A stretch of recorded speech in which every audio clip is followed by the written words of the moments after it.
Ba-dum, bum, bum, bum. Ladies and gentlemen, KocoSports.com proudly presents Wrestle AM. It's half wrestling show, half morning show, pretty much all BS. And of course, you got the original Koco crew here coming to you live. First of all, you got yours truly, the sexiest man on all Internet Wrestling Radio. That's right, boom, boom, here's Shaking the Room, live from the RVA, Richmond, Virginia. And of course, joining me there way across the pond, the man who writes books but cannot read, cannot spell, could barely write, talking about Dave Koco. What's up, buddy? That is true. That is true. I did ask, like, novelists have tons of books coming out, and I'm like, is pro wrestling one word or two words? Boob's like, I fucking hate you.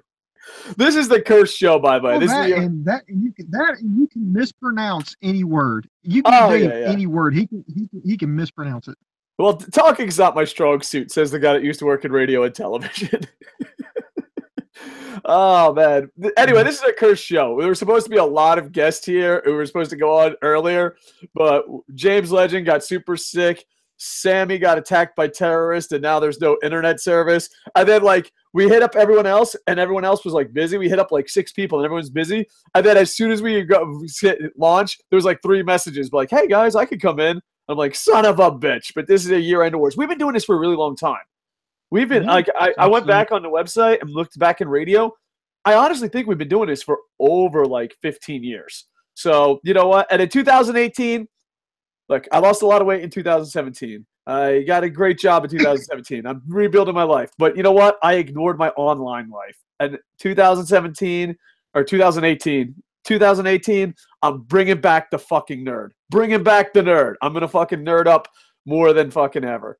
You know, so can you be a nerd and not be fat? That's the question. We'll find out. 2018. But it's a challenge, sir. It's a challenge. All right, so let's break these down. We've been giving out these awards. Some of them have funny meanings. We'll start off with the Hardy Award. Now, the Hardy Award, for those that don't know, is I don't like the Hardys. Yet everyone in the fucking universe loves the Hardys. And I'm like the odd man out. I'm like, I don't like the fucking Hardys. I'm like, the Hardys are fucking great. Yeah. Woo. And I'm not even saying delete thing. I hated the Hardys when they were little fucking kids playing in North Carolina. I've always fucking hated the Hardys. But the universe, the world out there loves the Hardys. So the Hardy Award is someone that the whole world loves. And you're just like, I don't see it. I don't know why you guys like them. I don't. So, Booms, I'll let you go first. Who is this year's Hardy Award winner? And, oh, by the way, if an award is named after you, you can't give it to him. Because the reason we named it the Hardy Award is because, like, I think, like, 12 years in a row, the Hardys won it. And we're just like, okay, we get it. You don't like Matt and Jeff Hardy. Move on. So, Matt and Jeff Hardy and any of the Hardys can't win this award. So, we named it after them. Booms, who is your Hardy Award winner? Who is someone that the whole world loves and you just scratch your head like, I don't fucking understand? I'm going to give that this year. I'm going to give it to Braun Strowman. No fucking way. So that was actually who I gave it to. But I don't want to fucking lie. I don't want to lie. We do not compare notes. That's why sometimes we'll be shocked. No, we don't. I gave it to Braun Strowman for one reason. And Booms, you know why. The person I gave the award, the person I wanted to give the award to, his life has sucked so goddamn bad, I actually felt guilty. So, Braun Strowman, you're getting my award just because someone's life is so fucking horrible. I actually wanted to give it to Paige.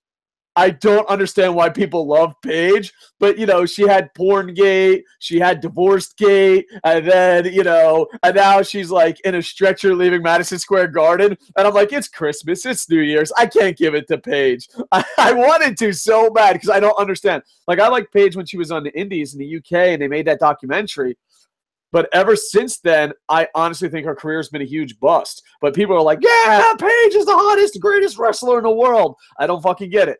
So, but it is the holiday season.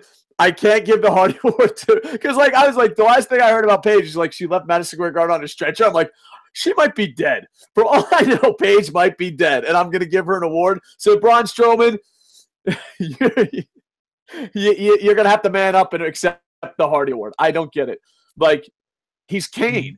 He's Kane. He's Big Show. He's everything that fucking sucks. He's like, oh, I was born from a fucking giant, so everyone liked me. But I only think people like him because Roman Reigns. Like, I think people are like, I fucking hate Roman Reigns. Fuck yeah, let's vote for fucking Kane Jr. I Braun Strowman fucking is horrible. That fucking ambulance match where they Scooby Dooed the end. Oh dear God, that was god awful. Yeah, but the whole world loves him. We're probably getting like 8,000 downloads. That's good. Let's start with the Hardy Awards. The people like the one the world loves. This is who we hate, and they're like, yeah, we lose viewers. Woohoo! Maybe we should reorder these awards. Maybe we should. So, Braun Strowman, congratulations. You have won the Hardy Award, both halves. Usually there's a third person here, but we had too many problems. This show is cursed. All right, so the opposite is the Miz Award. The Miz Award is for the comeback of the year, the most improved. We always talk about Magnus. Bobby Lashley comes up in this. But the Miz, I still say, is the most improved wrestler of all time.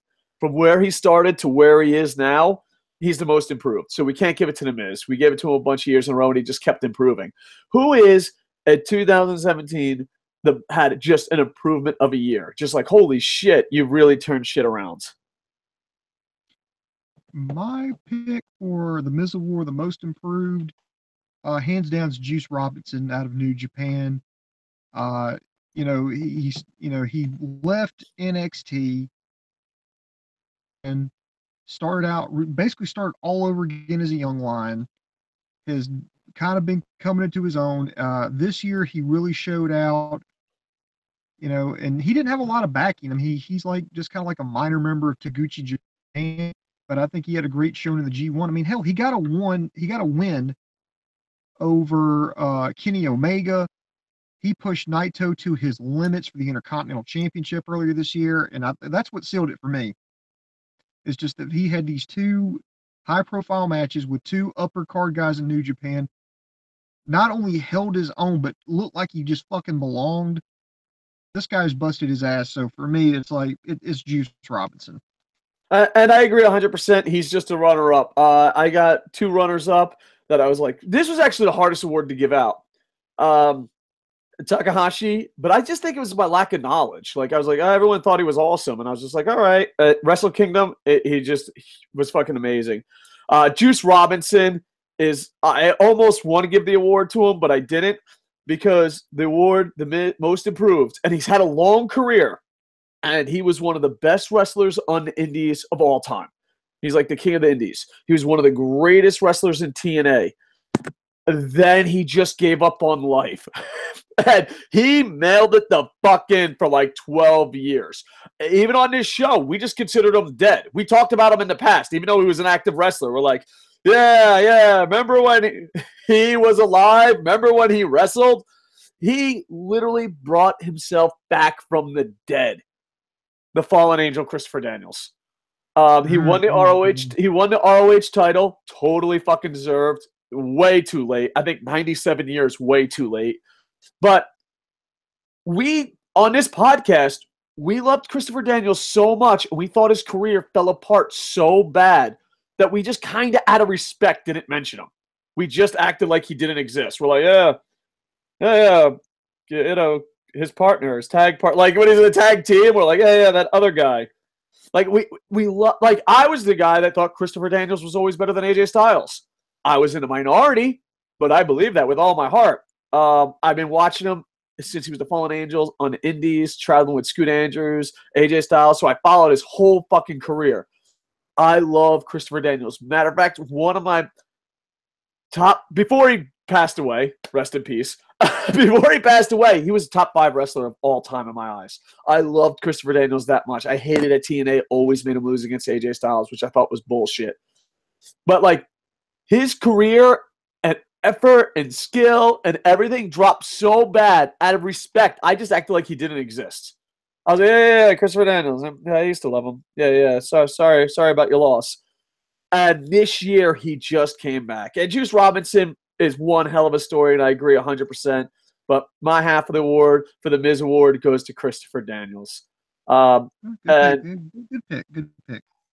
All right, next is the Russo Award. The Russo Award goes to the worst storyline of the year. And Some people might just be like WWE Raw. But the worst storyline of the year, I think we're gonna agree on this one. I mean, I think if if we asked 976 fucking random wrestling fans, I am pretty sure he would win by a landslide. Let's see. I'm all right building this up. Watch you choose something different. Booms, who wins your half of the Russo Award? There's only one right answer. Good God, now you put me on the spot. I was going back and forth between one and the other, but I think the worst feud, at least this year, it just made a lot of people look bad, was I got to give it to Randy Orton and Bray Wyatt. Okay, first off, wrong answer. Second off, why? No, that's the correct answer. Well, because feud over, okay, first, Bray Wyatt wins the championship.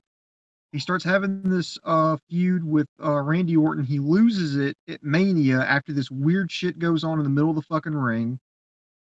Let's not forget the god-awful House of Horrors match that everybody wants to pretend never happened. The whole part where Randy Orton joined the Wyatt family so he could destroy it from within, made everybody look like a fucking idiot. I mean, there was just nothing redeeming about it. Nobody really came out looking good. I think nobody came out of that looking good. Nobody.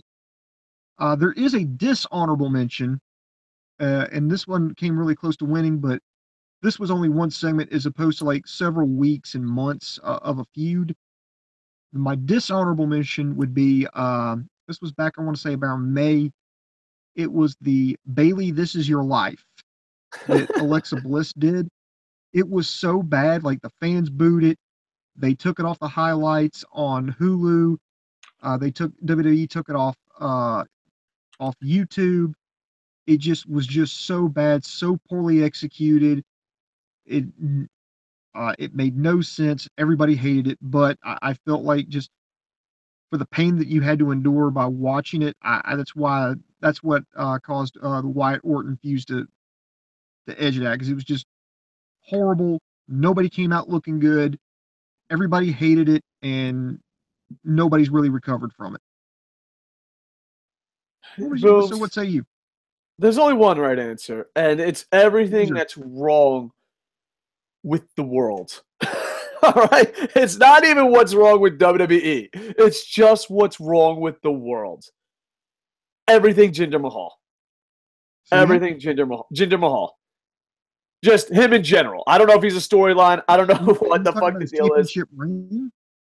All right. Everything. Just him being alive is the worst fucking storyline ever. Him existing is the worst fucking storyline ever. It was fucking horrible from every step of the way. From him winning the title, oh, it was an upset. Who gives a shit? For him beating Nakamura 956 fucking times.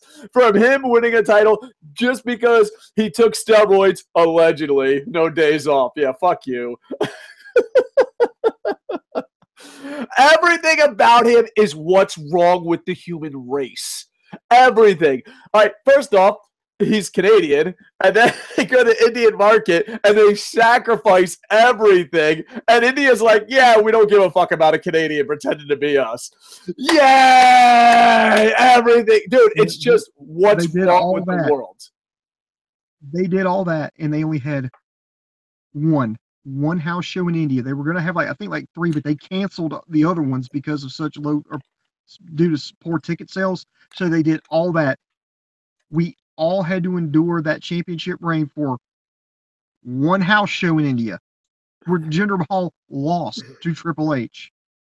I don't, because here's the thing. All right, I don't know if you guys know this. In Hollywood, it's kind of acceptable for to be like, oh, well, I'm playing a Japanese guy. I'm playing a thing. Like, it's just been accepted. But in sports and entertainment and television, that's kind of not accepted. You know what I mean? Like, if you come here and you're like, I'm Japanese, and you're really not Japanese, then you're like, hey, you know what I mean? It's just, it was like, who the fuck thought this was a good idea? Who thought this was a good idea? Jinder Mahal probably could win every fucking fucked up award, and he probably will. He's just what's wrong with life. He's literally what is wrong with life. It just, yeah. I want Vince McMahon to apologize to the fucking world.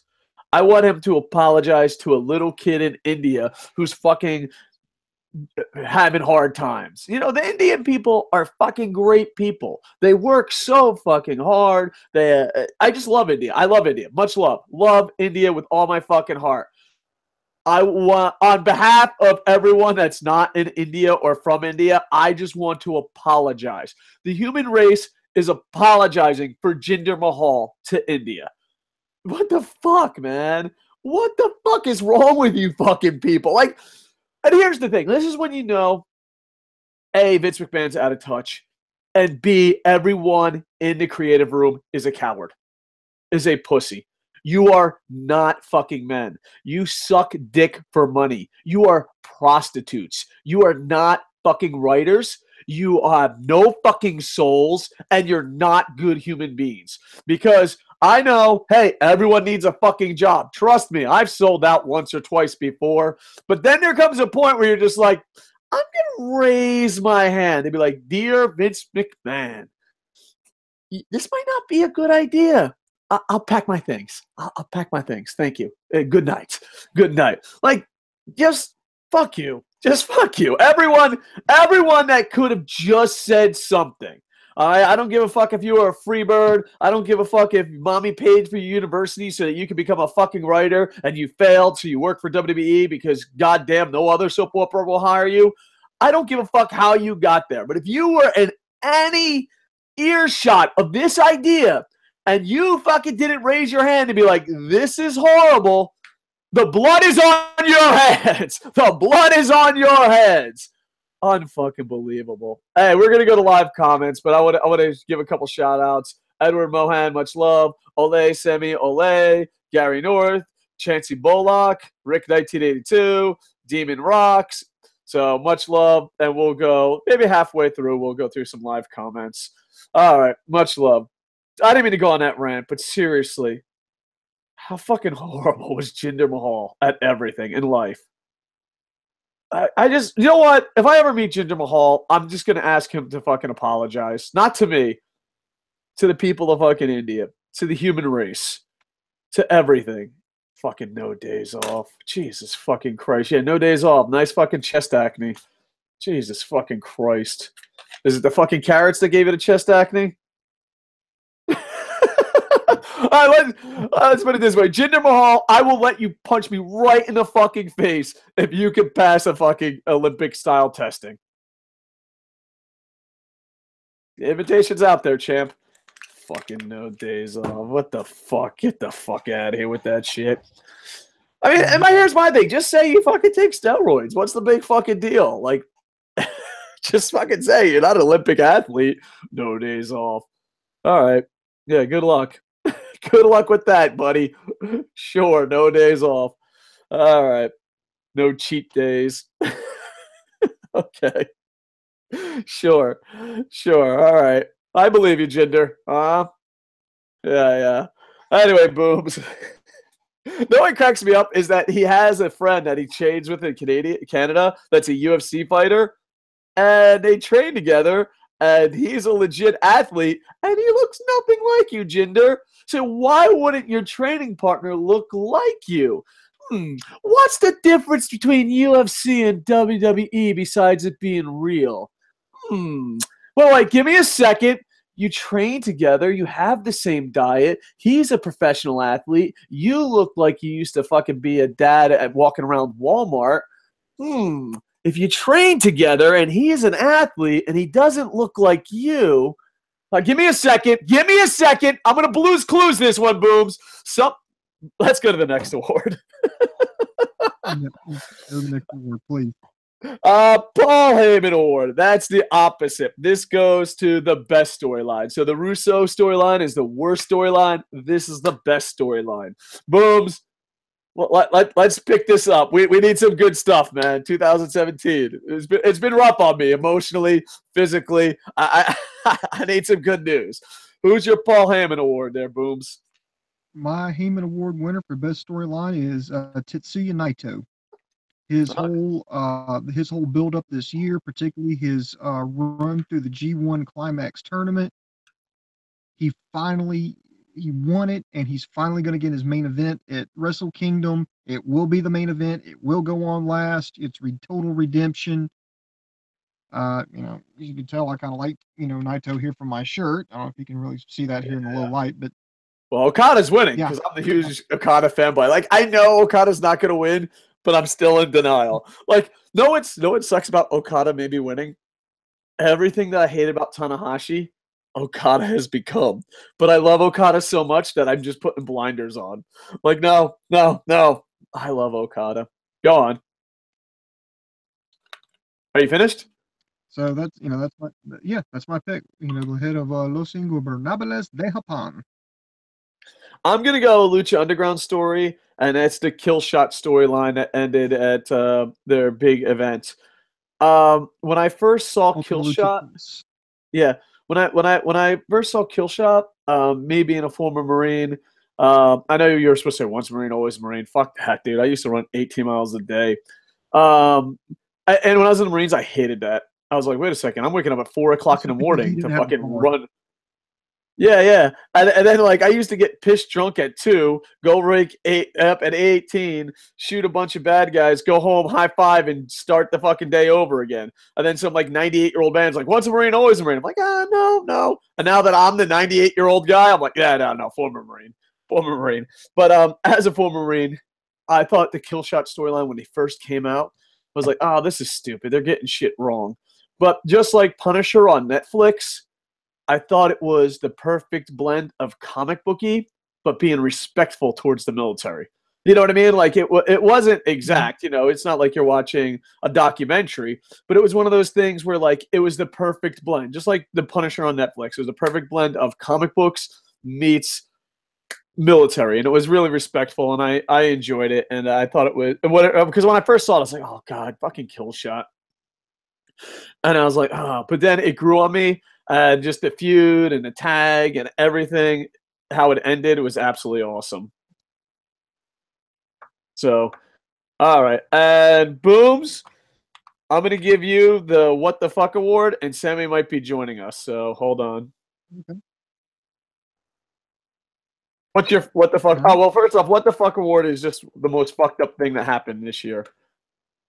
Is just the career that fell apart. It's basically somebody who started out the year really good, but over the course of the year, it went straight downhill and just ended in a pile of flaming wreckage.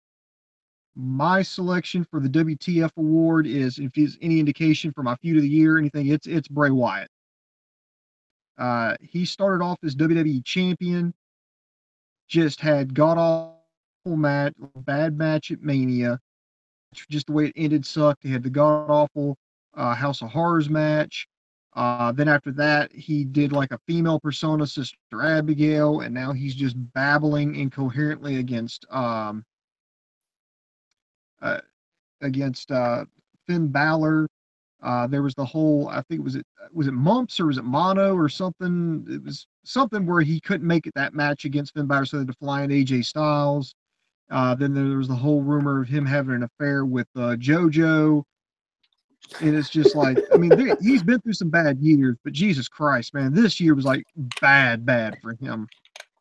So I think he had the absolute just like worst year. And I was just like, remember, he started out as champion. Remember, he won the Elimination Chamber and became champion, and then just nothing went right after that point.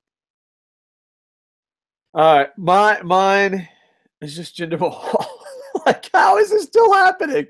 I just can't. Like, I went on a 20-minute rant earlier. I can't get into it anymore. Just Jinder Mahal.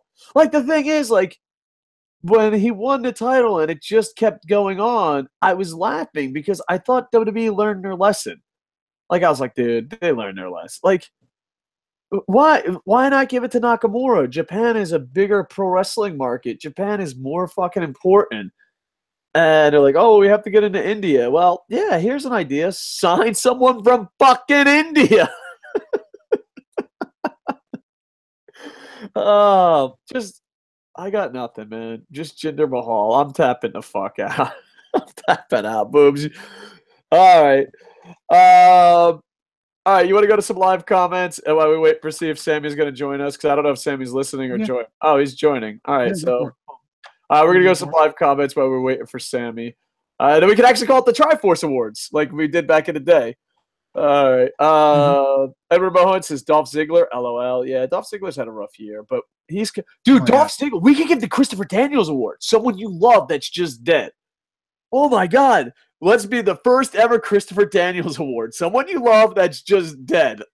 That's Dolph Ziggler. Like, we love him, but let's be honest. We don't like talking about him. I mean, do you like talking about him? I don't. It's like, oh, yeah, Dolph Ziggler. He's talented. Poor guy. He's dead. He won the Christopher Daniels Award. We just came up with a new award, Booms. Thanks to Dolph Ziggler. Do you agree? Do we agree that he gets the first Christopher Daniels Award? On that one. All right. What's good, Coco Crew? Nothing much. Hashtag WWE ruins people. Okay, we're just random. All right. My Mix Award goes to Billie Kay because she's better than you think. Bray Wyatt turning on Sister Abigail was bad. My Russo Award goes to This Is Your Life. My What the Fuck Award goes to Bailey. Can we blame Stephanie McMahon with everything wrong with WWE? Some points. Yeah, but then Vince gave her power because where she is. All right. Join us, you fucking prick. Sorry, that's Sammy. I was like, I fucking sent you the link. Why aren't you fucking joining? I'll just resend him the fucking link. This fucking guy, Sammy. You know what I mean? Fucking. I love you, Sammy, but Jesus Christ, brother. Right. Let's see. Okay, why didn't you call the best storyline to tie Dusty Ward? Oh, because we've been doing this for a really long time, and Dusty Rhodes, I don't know why. We just called it Paul Heyman.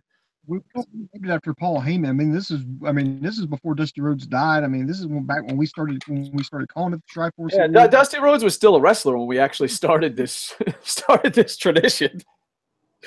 We'll have to come up with a Dusty Award. Boom Boom, I have respect for Sonny Leon than Jinder. I'd rather see Zack Ryder WWE champ than Jinder. I agree. Jericho versus Omega storyline. Yeah, that's pretty awesome. I thought about giving it to them, but it was just short. The match hasn't happened yet. Yeah. We got to let it culminate. But I'm sure Omega and Jericho's going to win some awards tonight. All right, Sammy, you're here. What the fuck, Sammy? You got your internet working? And now we can officially call it the Triforce Awards. We can. So, yeah, I got my internet working, and as you can tell, I'm coming to you from the glory of my girlfriend's closet. Yo, the best part is Boom Boom's in the closet, too. The best part is all the gay viewers. The best part about all this is when we went on the air, I was like, oh fuck, man, I lost my wife. That's a fucking sad story. And Boom Boom's like, oh, my wife won't let me go by the computer, so I have to go. And I was like, so happy to be single. I know what it is. Like, it's so weird because like sometimes you're like, oh man, I'm not married. I'm fucking sad. But then like you have no idea how much fucking freedom you have. And then like all you have to do is like if you get a little bit sad, check in with a married friend. That's it. That's all you have to do. You're like, holy fuck, I don't have a wife. I'm so sad. Hey, guys, why are you in the closet? I got a divorce. Yes. So, like, I'm seriously, 2018, if I ever get depressed because, I lost my wife, I'm just going to call married people. Be like, hey, what's going on? What are you doing? Like last night, I'm like mowing the yard, but I have to wear my allergen mask because my lady won't let me out without my mask anymore. You're like, oh yeah, that's why.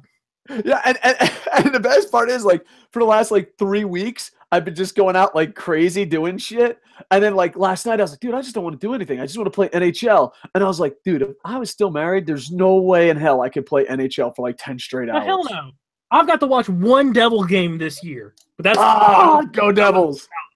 Did I ever tell you my deepest, darkest secret? And we're going to get to your awards in a second. But my deepest, darkest secret is, no, I love 2 hockey teams, and they're both in the East. And, like, I try to keep it a secret. I love the Lightning and the Devils so much. Well, I'm not your Jersey boy. And, like, the thing is, it's just like, oh. But, like, I'm in denial. Like, and the thing is, I kid you not, when they play each other, I root for ties. I'm like, come on, no injuries, tie. And if they ever go against each other in the playoffs, I think I'll emotionally break down and fucking cry. So there you go. Enough hockey talk. Let's catch you up, all right? So we can actually call this. Go. All right.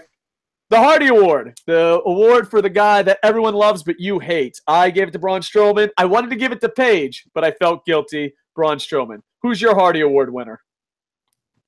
Really? Mine's Dean Ambrose. I still hate Dean Ambrose. Yeah, I hate Dean Ambrose too, but he goes under the radar.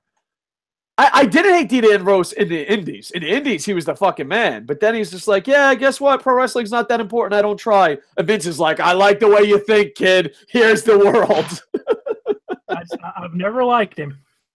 All right. The Miz Award, the most improved. Juice Robinson came in second. Booms did give it to Juice Robinson. I gave it to Christopher Daniels. And we made an award, Christopher Daniels Award, for a guy that you love, but you don't talk about because his career's gone so bad. We gave it to Dolph Ziggler. Can we just give it to Christopher Daniels every year? No, if the award's named after you, you can't win it. That's not fair. Because I would just give it well, because we originally started with the Hardy Award. The Hardy Award, Jeff Hardy won it like 800 years in a row. So we're like, oh shit, we got to stop that. So my Miz Award for most improved went to Christopher Daniels, but the Christopher Daniels Award, which we just made up on the spot, went to Dolph Ziggler. Who's yours? Miz Award, most improved. My most improved award, so my Christopher Daniels Award, or I will say, is my Jeff Hardy Award. I say is who did I say? I'm trying to read my list in the dark, so bear with me. I give it to Juice Robinson as well. That's somebody that I started off, and Booms can attest to this. When I was watching him in NXT in his first little bit in New Japan, I'm like, wow, this guy is human garbage. And I watched him more and more. And specifically, the moment I saw how good he was in the American New Japan special. I'm like, dude, this guy's really talented, and he's made a name for himself. The other person that was my runner-up, and I was really debating on it, and I still kind of want to give it to him, is Adam Page. All right. And Russo Award, worst storyline. I gave it to Jinder. He gave it to Bray Wyatt. Who are you giving it to? Both of you are wrong. It's the only time I'm going to tell you wrong, because the worst story... all of us said the same thing. All of us are like, my storyline's the worst. Go on. Your storyline is the worst, because the Jason Jordan-Kurt angle was the worst story of the year. Really? I don't think it's that bad of a storyline. I just think everyone hates it. like, I don't think it's that bad. Maybe it's 'cause I love Kurt Angle too much. It's so Kurt Angle too much. Like when it first came on, there's a couple wrestling things I follow online, and everyone was like, "Yay, wrestling's stupid again." All right, now the opposite. Boom Boom's done. The opposite, the Paul Heyman Award, the best storyline. Just Lucha Underground across the board. I heard where you said you had given it to Killshot, and I think that ended up being a fantastic story. And Killshot was another name I was kind of contending for improvement of the year, but I was really impressed with him last year, which is why he kind of dropped out of that race. But just the overarching meta plot of Lucha Underground continues to keep me intrigued. They're giving me just enough where that mystery is like, dude, I've got to keep watching to know what the story is. And spoiler alert, if you have not watched Lucha Underground and you want to, pause for like 3 seconds. Don't listen to my fat ass. Pause. I've got to know if Dario Cueto's alive or not. I don't want to see spoilers. Has it season fucking 8 or whatever season it is? Has it started? Season 4, as far as I know, they have not started taping yet. Oh, okay. Because like you're like, I gotta know spoilers. I'm like, holy fuck, it's out. Like I'd fucking just get up and leave. Like fuck you guys. Like it's funny because I watch so much. I watch so little television. But Lucha Underground, The Flash, and Rick and Morty. There's the only shows like I'm like, no, I gotta watch it. I gotta watch it when it comes out. All right, and the What the Fuck Award. Mine, it's just you're just like, what the fuck is this? It just everything went down.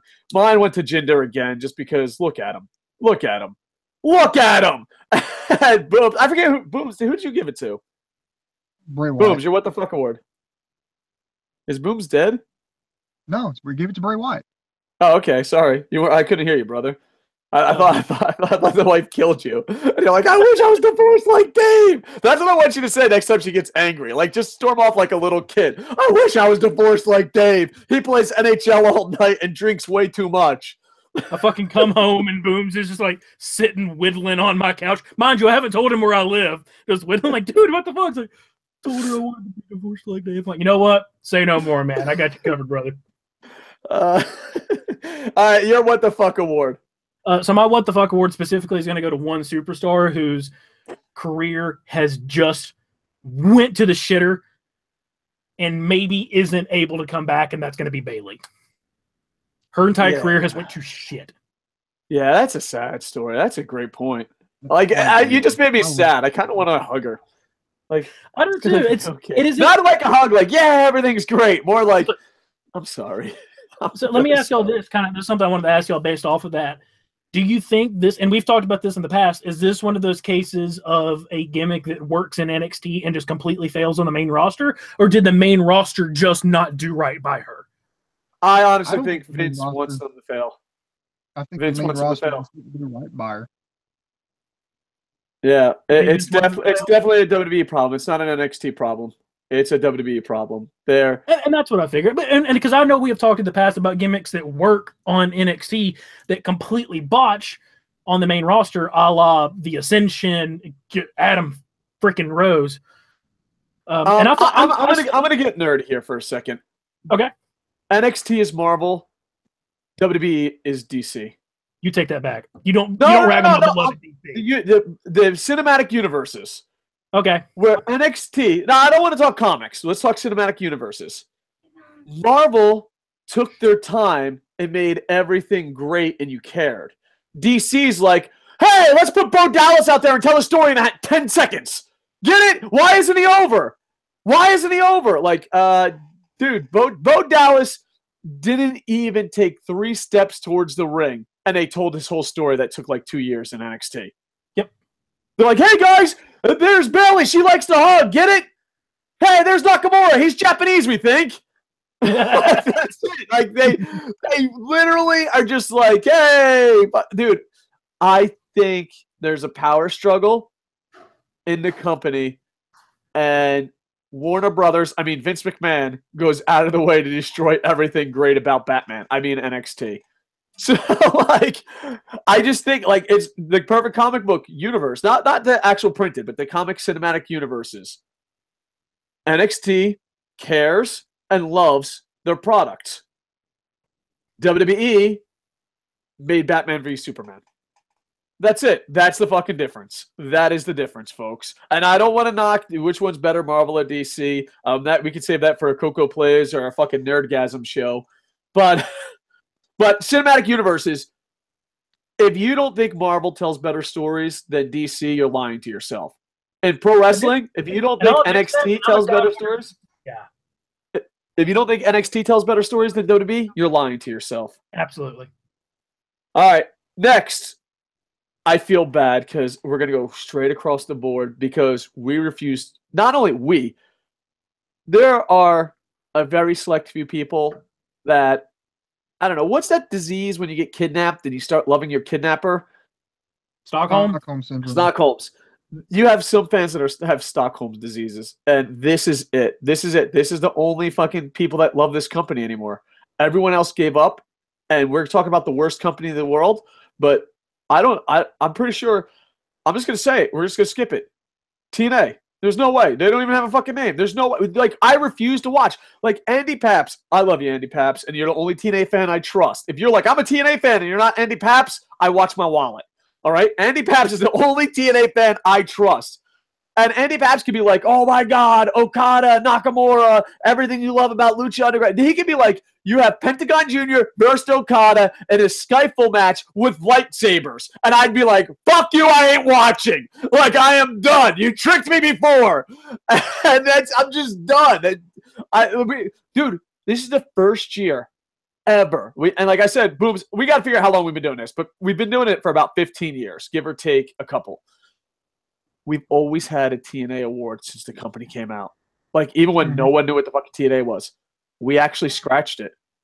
We asked 10 people that we trust enough to host this show, and all 10 people that are super passionate fans don't watch it.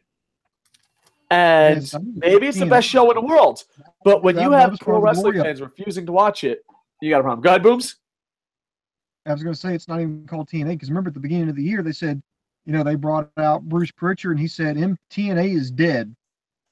This is Impact Wrestling. Then they changed their name to Impact, I think, Global Force. It was Anthem, and back to Impact. I mean, I can't – I'm sorry, I just can't keep it straight. That's how many times the company change names this year alone. I think it was like once every other month. And here's the thing. I'm so scarred by TNA fans and TNA. I don't think I'll ever watch it again. I honestly don't think I'm done. I'm done. And I know it sucks. And you can be like, oh, you're a WWE fanboy, which is fucking ridiculous because that's your go-to defense. I watched every Wednesday night pay-per-view. I had Wednesday night pay-per-view parties. I flyered. I went to a lot of Orlando shows. I was as big of TNA supporter as you can get, and I was done. And the final straw that broke the back is there was a bunch of TNA podcasters in a chat that had me. And I was like, if Matt, or I think it was Matt Hardy, if Matt Hardy beats EC3 with no build-up, I'm done. And it happened, and I was done. And every now and then I check in because, like, Andy Paps, the only TNA fan I trust, is like, oh, it's getting a lot better. And every time I'm like, no, it's not. No, it's not. Here, TNA, and we're just going to call it TNA for the sake of argument here. TNA is the candy corn of wrestling promotions. To steal from Michael Black. It's disgusting, and it's vile, and it's hate-filled candy. But about once every 2-3 years, you forget it exists. And you're like, oh, shit, candy corn. That looks delicious. And you try, and you're like, God damn it. And they lure you in with names like Johnny Mundo and Drago and Aerostar. And then you're like, yeah. And then you watch like, oh, no, this is still trash. Yeah, it just hurts. It hurts so fucking bad. I want it to be good. And no, what it is, I think the fans make it worse too, because the fans are like, everything's awesome, and they're like, no, that part's not awesome. And then I remember, I promised these YouTubers I wouldn't put them on blast, but if you come after me, I swear to Christ, I will fucking drop every goddamn one of you in this conversation. Know what they were talking about after Matt Hardy beat EC3? How can we spin this? And I'm like, dude, it's not your job to spin a shitty fucking company. It's horrible. So all these TNA fans on YouTube, they literally don't think the product's good anyway. They're just like, oh, how can we spin it? How can we spin it? American a la carte and who else? Me, Boom Booms, anyone that's ever hosted KocoSports and stayed. That's the key word. And stayed. We've never used the word, how do we spin this to make a company look good? And we've had guests on Lucha Underground. We had TNA guests. We've had Jeff Jarrett on this show, or a version of this show. And we've never, not once, maybe because, like, we all have somewhat of a journalist background. I ain't spinning shit unless you pay me. And even then I would be like, yo, advertisement. You know what I mean? I don't fucking get it. I have no idea why YouTubers spin shit and don't get paid. Like, there's one it blows my mind. I sincerely want to call out just because we've had like YouTube beef with him in the past. I'm not going to. And y'all I know what you're talking about, and I put him on blast. Because the funny thing is, like, once I found out that conversation, they're like, oh, fucking Dave Koco's a WWE fanboy. I'm like, really? And they're like, let's just pretend. I became the Christopher Daniels of TNA. They're like, Dave Koco used to be one of us. Let's not talk about it. Because I will put it on blast. I'll be like, this show. They all had a conversation on how to spin it for TNA to look good. And if that's the case, you're just fucking sad. I was like, dude, what the fuck, do you get paid? Why the fuck are you spinning it? Matt Hardy beating EC3, to me, was the death knell. And that what happened, like 12 years ago? I don't fucking know. But yeah, it was like 3 years ago, yeah.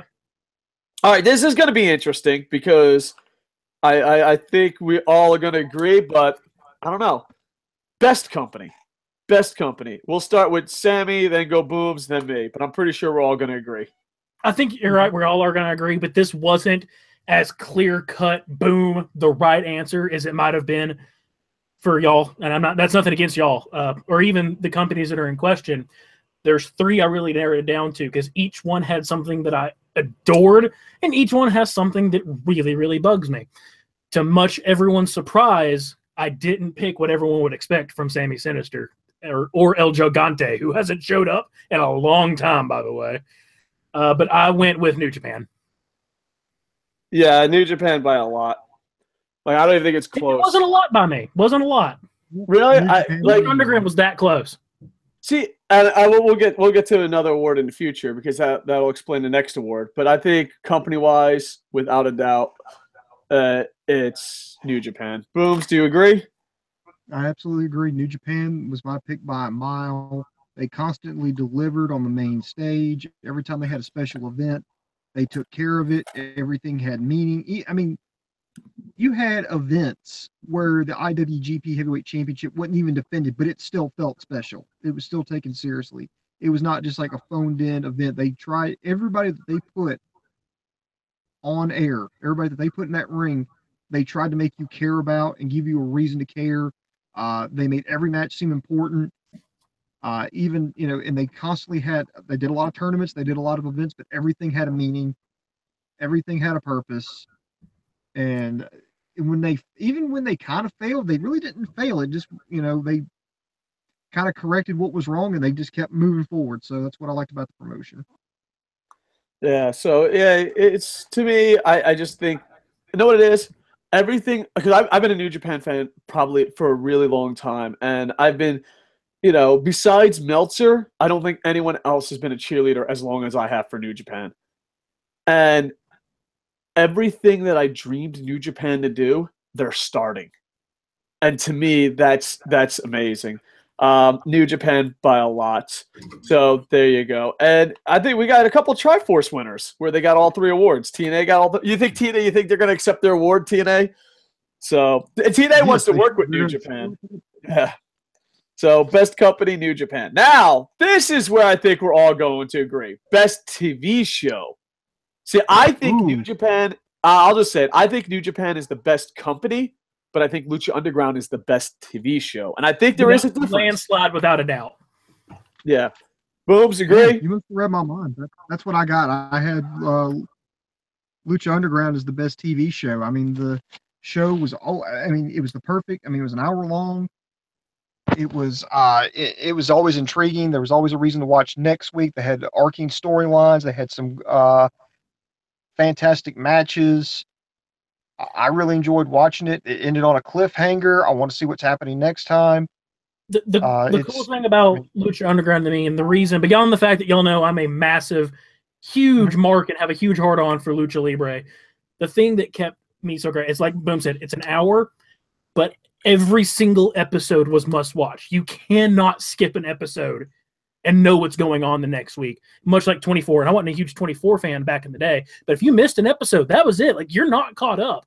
So every episode was absolute must-watch, and they were masters at making you have to tune in to know what's going on. Yeah, 24 wrestling was great. 24 peaked at season 2. And then, along the way, you're just like, hey, the same thing's happening. Like, no matter, like, Jack Bauer literally saves the world 900 times, and then a new boss comes in and be like, I don't know if I could trust this guy who sacrificed everything 76 fucking times. And then there's always that one employee you're just like, oh, I'm shy and nerdy. Ha ha ha! I'm giving secrets away from the terrorist. It's just like, Jesus Christ, man. Season 2 it peaked, but Lucha Underground's amazing. Yeah, I love watching pro wrestling live or not knowing spoilers. And I love seeing documentaries, and I love seeing classic matches, but I'm not a big fan of watching events over again. Like, once I've seen it, I'm like, I'm good. I'll just fast forward to, like, my favorite match or documentary. And I've never, what they call marathon, I couldn't picture marathoning Impact or Raw. I'm going to go out of my way to marathon every Lucha Underground. I can marathon that everywhere. Like, you know what I mean? And the thing is, too, like, if I meet someone, it's like, oh, what do you if I would met someone that didn't like entertainment or comics, I didn't know much about pro wrestling, I'd marathon it with them. It's perfect for Netflix. Like, I could see non-wrestling fans getting into it. Yeah, and I've told that story on here a long time ago. As long as, even though it's not been out as long, so prepared to fuck your brains with some non-existent math. As long as Koco has been on the New Japan bus, I've been on the Lucha Underground bus. I understand Lucha Underground's only been around for like 4 years. You do the math. Go fuck yourself.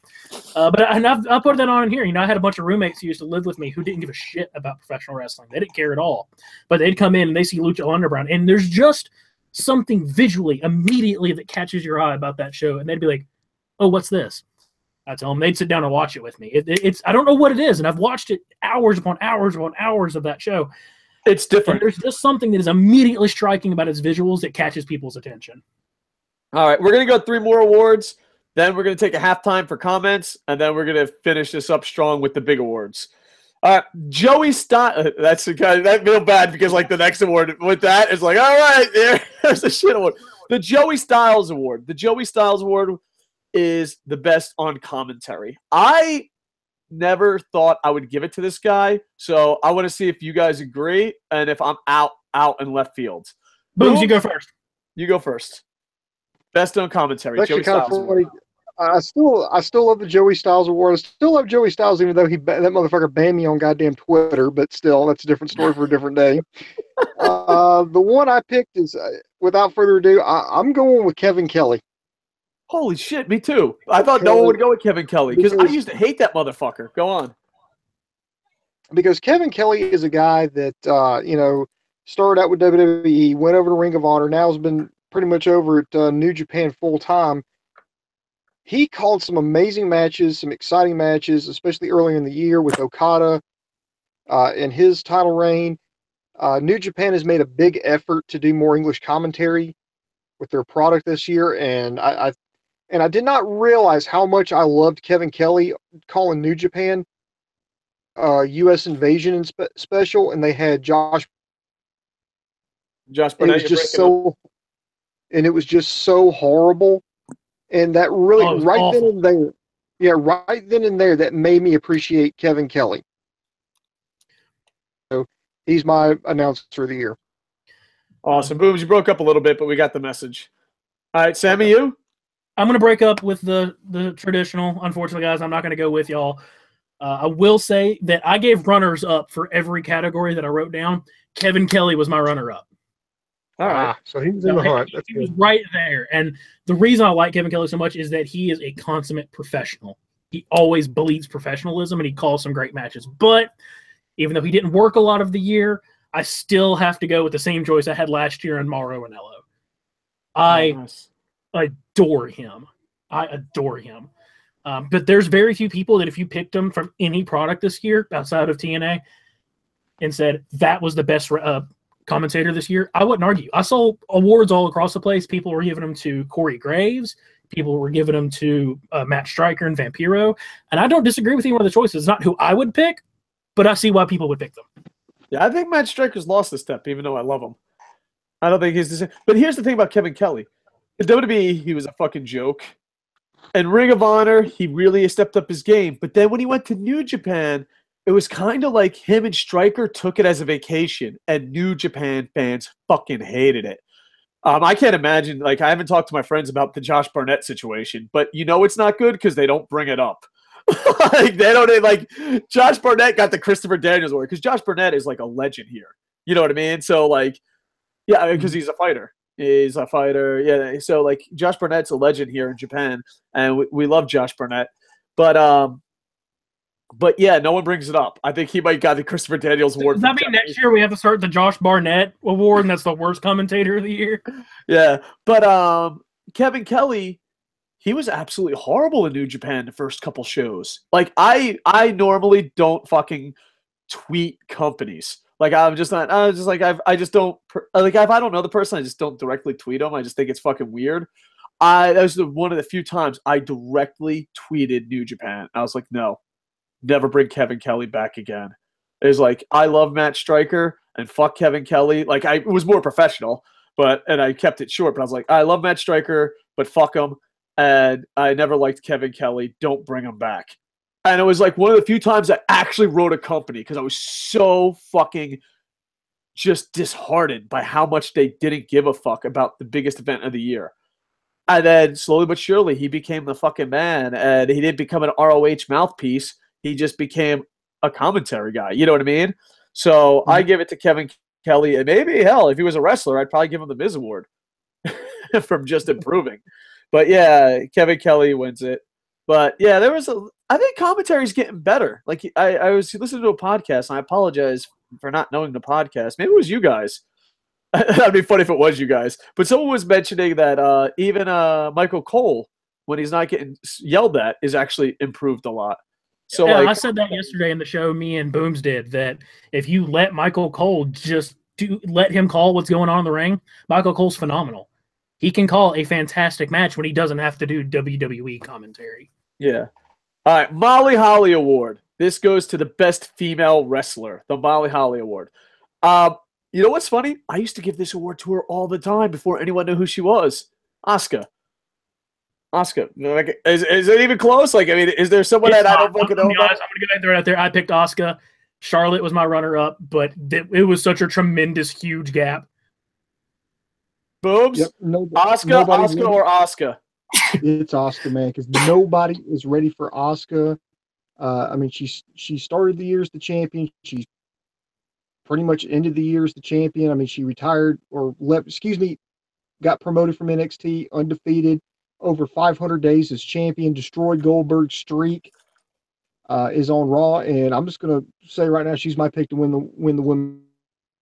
If she doesn't win this Royal Rumble, and the rumors are true that Nikki Bella is going to come back and win, I genuinely, I might give up on WWE for a little while. No. That's not the rumor. The rumor is that Ronda Rousey rumor, even dumber. So I don't know. Yeah, we got to bring, but it always so great being a fan, being so old. Is like, I remember fucking giving this award to Kana all the time, and then people in the chat would be like, "Who the fuck is that? Who the fuck is that?" And now I'm like, "Haha, 2017, woohoo!" Now you all know who the fuck she is. She's absolutely amazing.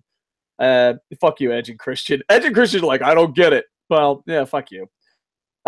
Speaking of fucking Edge and Christian, context is everything. This will be the last award we go, and then we're going to hit up some comments. Tag Team of the Year, and I'm pretty sure we all agree because they're changing wrestling. Boobs, you're breaking up, so we'll let you go first. I tried not to give it to them because I was like, well, it's kind of a cop-out because I gave it to them last year, but it's like they keep reinventing themselves. They keep, they're always one step ahead of the WWE. And they bust their ass. They really love the business, so I'm giving it to the Young Bucks. Yeah, the Young Bucks are amazing. So, I just think Young Bucks. We might as well call it the Young Bucks award because not only that, but even you're like, oh, I don't like their style of wrestling. They are changing pro wrestling for the best. Period. No doubt. Period. And I like that style. And not only that, but I've said this a million times, and I'll say it again. If the internet created babies, they would grow up to be the Young Bucks. Like, if internet and wrestling fans created a baby together through science, they would grow up to be the Young Bucks. As much as I love the Young Bucks, and they were definitely the contender in there for me, I did not give it to the Young Bucks. Super kick you, motherfucker. What? And I love the Young Bucks. And y'all can go back and watch old podcasts from me where I talk about hating them. I really like the Young Bucks, but it's not who I gave it to this year. I get to see the Young Bucks next year. I'm excited. So I'm going to keep telling everyone over and over that I'm going on the Jericho cruise, and I get to get drunk with Chris Jericho on a boat. Woohoo! And I get to see the Young Bucks. But that sounds so nerdy and gay, but I wish I was going. You wish, man. I can't wait. My runner-up for this was actually the Chosen Bros. Who, if you have not watched their matches, please do. They're amazing. It's Matt Riddle and Jeff Cobb, who I adore. But I actually gave this award to the Authors of Pain. Oh, okay. I can understand that. I fucking love the Authors of Pain. I adore them. And I'm going to be heartbroken when they go to the main roster and flop. Oh, they're definitely going to flop, poor bastards. Oh, yeah. They don't even know. Do you think they know? Like, it's one of those things, if you're in NXT, you're like, oh my God, my career is over, but they make more money. You know what I mean? Like, it's got to be one of those, it's got to be a tough decision. Like, you ever see those college athletes that just leave and are fucking crying? They're like, I can't believe I got to leave the University of Florida for the goddamn Tampa Bay Buccaneers. Oh, or the fucking Bengals. You know, like, I used to play for national champion Alabama. Now I'm on the fucking Bengals. That's what, like, leaving NXT feels like. All right, live comments, and then we'll go. So this is like a little halftime show. All right. What's up? It's been a long time since I've seen you guys. What's up? My What the Fuck award is Bailey. What the Fuck award goes to Dolph Ziggler. Dolph's whole career. Son of a bitch. Great, perfect. I know what I love YouTube. You're like, I'm going to go to comments, and YouTube's like, fuck you. You want to scroll to the bottom? No, not at all. Why would I do that? Glad to see you back, Koco. I'll be checking for your vids again. Appreciate it. Yeah, in 2018, I'm going to become nerdy again. I feel sorry for Kenta. Yeah, me too. My Christopher Daniels goes to Finn Balor. Oh, that's a good chance. That's a good choice. Let's see. Sammy, what's up, dude? Andy Paps, baby. Welcome. No ties in hockey. Yo, Andy Paps, what's up? Super bro. Every day is Andy Paps Day. All right, we're sucking off Andy Paps. Which, you know what? Andy Paps deserves to be sucked off in the chat room, but we're going to skip ahead. Mhm. Dave, if you come up with money, I'll get you a date, London Keys, but you get yourself to Las Vegas for it. All right, a date with London Keys. I don't know who that is. I'm going to Google search. Is London Keys? London Keys. Oh, yeah. Be careful. It's not safe for work. Oh, is this a prostitute? Oh, she's hot as fuck. Oh, she's a porn actress. Still hot as fuck. Yeah. I would totally not satisfy her for a good 36 seconds. Why is Boom in the closet? That's it. That's That's a long story. His grandmother isn't willing to accept his lifestyle. Image wins. LOL. That's what I'm afraid of for Adam Cole coming to the main roster. I'm seriously afraid for Adam Cole's health. WWE in a nutshell. Hey, it's great to see everyone. Nice Nets hat, Dave. Yep, no problem, New Jersey. I got to find a new NBA team. Andy Paps is Brooklyn Nets are better than New Jersey Nets. That's all. How dare you? How fucking dare you? Do you even know who Kerry Kittles is, bitch? The whole rock star artist thing needs to die. We want the King of Strong Style back. Agree with Heavy J there. New Japan is coming out with a video game. Holy fuck, I can't wait. PlayStation 4, PlayStation 4, PlayStation 4, PlayStation 4. Dude, that would make Koco Plays explode. I would just get the shit kicked out of me all the time. Dude, I suck so bad at video games that, I don't know if I could be Okada. Because, if I lost, I would emotionally break down and cry. I tried to watch Impact, but it's still trying to be WWE light. Yeah, I stopped watching TNA after AJ Styles left. Let's hope 2018 can be better. Doubtful they survived so far. All right, I'm gonna try to skip ahead, but if in the end, okay, when you're quoting Linkin Park, it's chat. I have to skip ahead. I'm sorry. Wrestling ranted. Hey, we tried to get you on the show, brother, but we missed you. My last draw with today was the way they treated AJ Styles. Fuck Jeff Jarrett. Wrestling ranting. I'm in Brooklyn, New York. Just got back to my hotel. Sweet. You and Andy Paps can hang out. Is Boom's doing the Harry Potter impression? All right, someone tell me why everyone is in the closet. Because they're not divorced like me. The only way I can get my internet to work. Except Dave. Well, he's been in the closet for a long time. Nice, right? Then nice. That's just Lucha Underground show like Arrow, so it appeals to the nerdy type of crowd. Yeah, I thought Booms was gonna say Booker T, Shucky Ducky. With all due respect to JR, he gets the John Madden Award for Please Retire, Sir. I said this a million times, but I always feel like there's new viewers. And I always feel like when I say this, I feel like I'm telling someone that everything they love has cancer. I never liked JR, ever. Never liked JR. It was never my cup of tea. The only time he was even a little bit like, oh, he's not that bad of a person, was when he was in commentary with Paul Heyman. I never liked JR. I know. It's okay to be wrong. And I'm okay. It's one of those things. I know I'm wrong. It's just like, hey, the rest of the world disagrees. I just think he's a fucking horrible person. You know what I fucking hate the most about JR? Is that he goes on his podcast and acts like he's a good fucking person. You're not a good fucking person. You're a fucking piece of shit, and you held back the WWE, and you were a fucking good old boy. Don't go on the fucking internet and be like, oh, fuck you. Hey, here's a question. What did you say to Awesome Kong? Oh, yeah. Yeah, what about that, dick face? Don't act like you're fucking all this fucking great guy. You be you, motherfucker. You're an asshole. I hate fucking JR with all my fucking heart. I'm just not a big fan, and I'm the only one. I'm the only one. I'm like, hey, guys, I hate You're JR. not the only one nowadays. Because after I turned on him like Judas the second he dropped freaking Lucha Underground spoilers, and then after that New Japan fiasco, there's a lot more people in that camp. Old JR was great. Current JR, I'm on your boat, brother. I'm not. I never liked JR. Never, ever. And the thing is, I always feel bad because he's like that person everyone loves. And I'm like, no! So, Corey Graves is good. The new ROH guys are decent. I guess we're talking about commentary. Just saw Asuka versus Suzuki. That was hard to watch. Young Bucks. Fuck you, YouTube. You know what? We're not going to live comments. You know what? Fuck you. They're like, hey, do you just want to go to the fucking bottom of live comments? No. Why is that even a fucking option? Why? Fuck you, Googlebot. Fuck you and your fucking asshole. You know what? I'm fucking done. I'm trying to be nice. I'm trying to go to live comments, and Google's like, you know what? Fuck you and your live comments. That's why we should start doing Twitter. If you got a question at KocoSports, fuck you, YouTube. We're going to live comments later. You just drop down to the third time because you're reading, and then it's like, do you want to go to the bottom? No. Do you want to go to the bottom? No. Do you want to go to the... And you're like, yeah, fuck you. I'm done. At KocoSports, we'll go to Twitter, and we'll try live comments later. It's one of those things. I love live comments, but Google, why do you fucking make me hate what I love? Why? One thing I want to say that collectively, I'm going to speak for all of us here, but I think the KocoSports New Year's resolution needs to be to officially get the 1980s Dario Cueto fan club up and running. Fuck yeah. Fuck yeah. Nothing would be better. That'd be the greatest. Especially if he doesn't come back. That would be even greater. Like, if he doesn't come back, if he's really dead, we'll still keep the fucking thing going. And we'll have like a little... Oh, man, that'd be awesome. And the best part is we'd probably get sued. Like, Andy Paps would be the only guy to pay for it.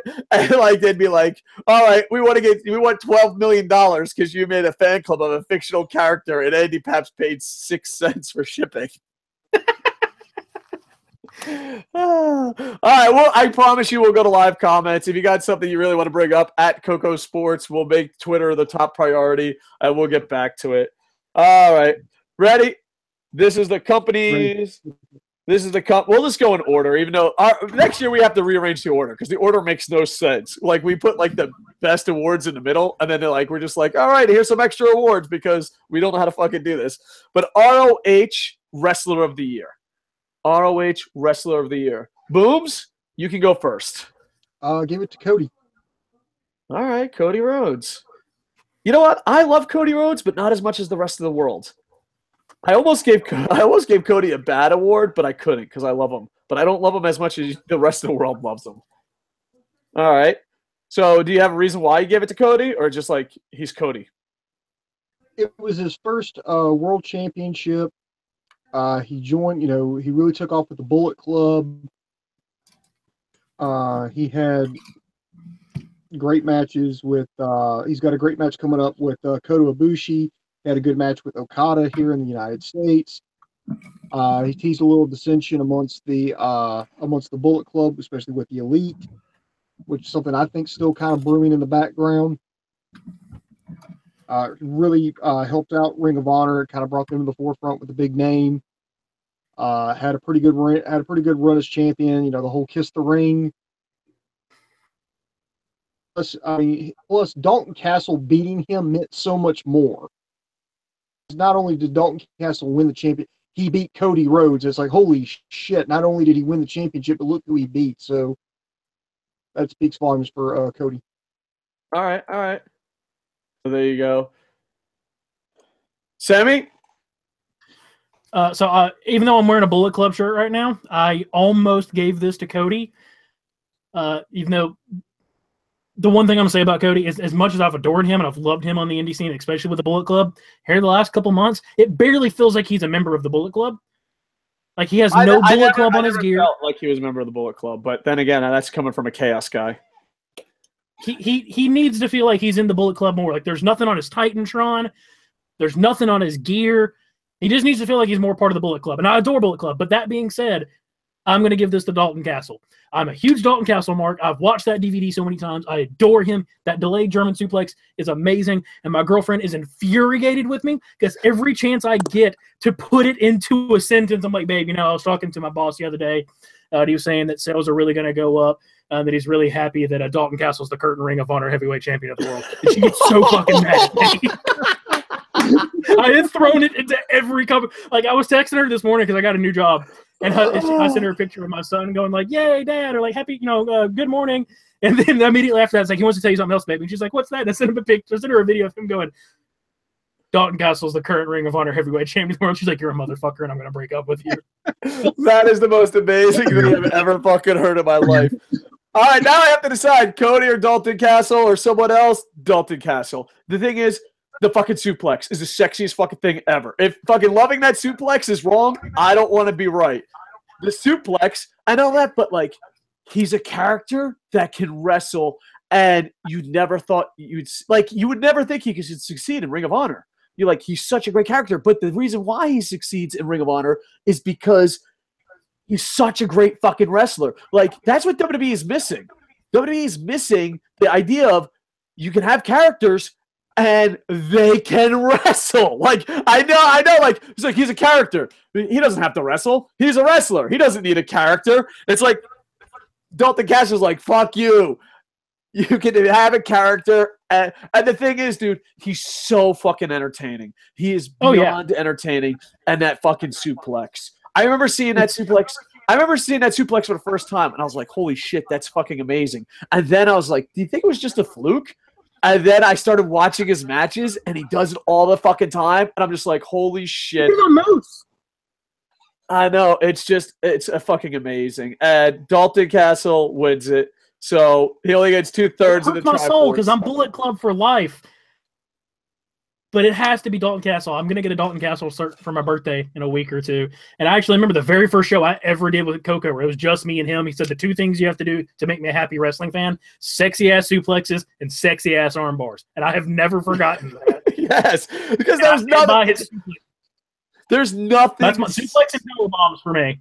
There's nothing sexier. Like, I kid you not, like, there's this one girl, I won't say her name, but we go to jiu-jitsu together, and she's average looking. She's like the most average looking girl in the world. But her judo game is absolutely amazing, and her jiu-jitsu is amazing. And I remember just walking in, I'm like, there's just, like, not that I'm rating people. I'm like, she's just completely fucking average. Whatever, dude. I'm just going to fucking work on my jiu-jitsu over here. That's how you do jiu-jitsu, by the way. That's jiu-jitsu. I'm just going to worry about my jiu-jitsu. I don't give a fuck. And then she was fucking like judo tossed someone and then fucking went into an armbar, and it was so fucking smooth. And like the armbar was so fucking sexy, I instantly fell in love with her. I was like, fuck this jiu-jitsu shit. That's my girl. I never have to do an armbar again. And it was so funny too, because like we were like 90% Japanese fucking samurai warriors in this fucking place. It's like the one white dude and this small average looking girl with the sexiest fucking armbar ever. And like guys are like, I don't want to train with her. And she's like, ba-bow, ba-bow! And it's like, ah! So yeah, armbars and fucking suplexes are sexy as fuck. I don't give a fuck what anyone says. Yeah, I agree. Dalton Castle, fucking ROH Wrestler of the Year. So someone says we go on tangents. Dalton Castle, the Ring of Honor heavyweight champion. I don't care if he loses the belt tomorrow. I'm saying that through all of 2018. You're like, for the rest of my life, put it on your tombstone. Just like no name, no date, just Dalton Castle, Ring of Honor heavyweight champion of the world. Boobs, why? Do you feel bad that you're wrong? No. You know what sucks is everything Boom said. I was like, yeah, I 100% agree with that. And then here it comes. All right. Demon Rocks at Demon Rocks 73. He says, my Hardy Award goes to Gail Kim. Sorry. I thought Gail Kim retired like 20 years ago. That's never a good sign. Yeah, I've seen her retire twice this year, I think. Oh, that's sad that she's still wrestling. She's so fucking beautiful. I love Gail Kim. That's sad that she can't. Her husband's a chode. Really? Any like a famous chef? Yeah, Chef Robert Irvine. Yeah. Oh man, that breaks my heart. Is she wrestling for that company that got worst company of the year? Is she wrestling for TNA? God damn it. Yeah. You know what? That makes me fucking hate it even more. That Gail Kim is doing bad in TNA. It's like, I don't want to see that. I don't. If we didn't get sued by YouTube, I would have a picture of Gail Kim having a great match and then leave the memories alone. Play it in the background. Stupid. See, that's what's wrong with copyright. We can't fucking show a picture of Gail Kim by saying leave the memories alone. Oh, that is sad. I don't even know if it's true. You know what? I'm just going to live in denial. Gail Kim retired, and she was the greatest female wrestler of all time, not named Kana. So there you go. I'm just going to let it go. I'm letting it go. Let it go. Let it go. All right. Yeah, we're going to get back to some live comments in a second, folks. All right. WWE Wrestler of the Year. Here we go. We dropped TNA. So WWE Wrestler of the Year. This is going to be interesting. I want to see where this goes. All right. Booms, we'll start with you. It wasn't necessarily one person, but I felt like I had to give it to. I had to give it to the Shield. All right. Because that's all anybody was about this year. It was always about the Shield reuniting, those storylines that kept weaving in and out. So that's why I just said, you know what, just give it to the Shield. I couldn't hear you. You were breaking up. Did you say Seth Rollins and 2 other schmucks? I'm sorry. You were breaking up. So you gave the award to Seth Rollins. That makes sense. All right. Anything else you want to add that Seth Rollins won your piece of the Triforce? Nah, just that. Love you, Booms. Go ahead, Sammy. Okay, so just to throw this addendum out there real quick, I'm going to throw that asterisk that Boom, while entitled to his opinion, is incorrect. Just throwing that out there. No, we all love Booms, even though I called him Boobs yesterday. The only answer to cracks that me is up when AJ someone Styles. calls him Bum Bum. Like no matter, like if I'm like, oh, dude, I'm gonna walk into a fucking train. I'll be like, you know what? Someone on the internet calls him Bum Bum. I can't just live another day. No, it's AJ Styles. I think AJ, as much as I love Kevin Owens, it was AJ Styles. This guy had an amazing year. Even he had the crowd before the machine was ever behind him. And I think this is one of the few times after he showed up on Raw to cover for that mumps big outbreak that had, I think Vince finally went, oh shit, this guy really is a superstar. Like in a couple of years, this guy can be our new John Cena. And he can be.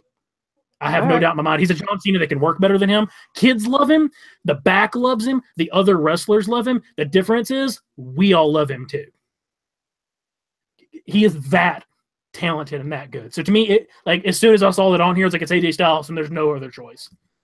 I agree with AJ Styles. I just have a close runner-up for Samoa Joe.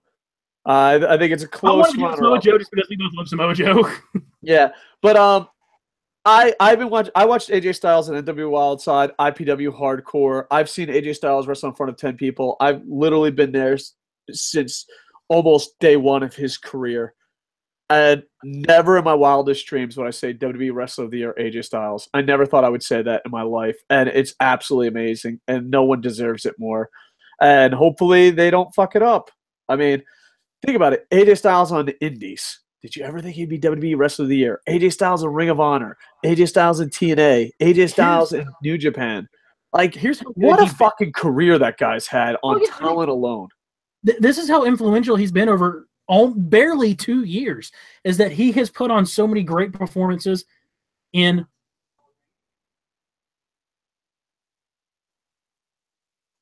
Are you there? Did he just drop? I don't know. You froze. Yeah, you're freezing up every now and then. Go ahead. Okay. He's made such a name for himself in WWE and has thrown so much out there, and the crowd has got behind him so much that people barely talk about his pre-WWE career, which is phenomenal, pun intended. That's a lot of WWE marketing, though. They're really smart about that. I broke up again. No, it's WWE marketing. Your point was WWE marketing. I think WWE marketing made it where he's like, let's not talk about his past. That's why every now and then they drop that he's a kid. And I'm like, all right. He's like the Heartbreak Kid. He's like 98 years old. But yeah. All right. So let's go. The best company, New Japan Pro Wrestling. New Japan Pro Wrestling, Wrestler of the Year. I'm just going to get out of the way because we all know how much I love this guy. Okada. Okada's my award. Booms, do you agree? Disagree? Nope. They're going to wholeheartedly disagree. I got to go Naito. Oh, motherfucker, it's Wrestle Kingdom matchup now. Boom Booms versus Koco. Be there. And Sammy left the closet. I mean, he won MVP. I mean, he straight up, I mean, he was named MVP. He had that weird run as the Intercontinental Champion where he proceeded to destroy the Intercontinental Championship every chance that he got. He had a hell of a run through the G1 Climax. I mean, it was just his fucking year.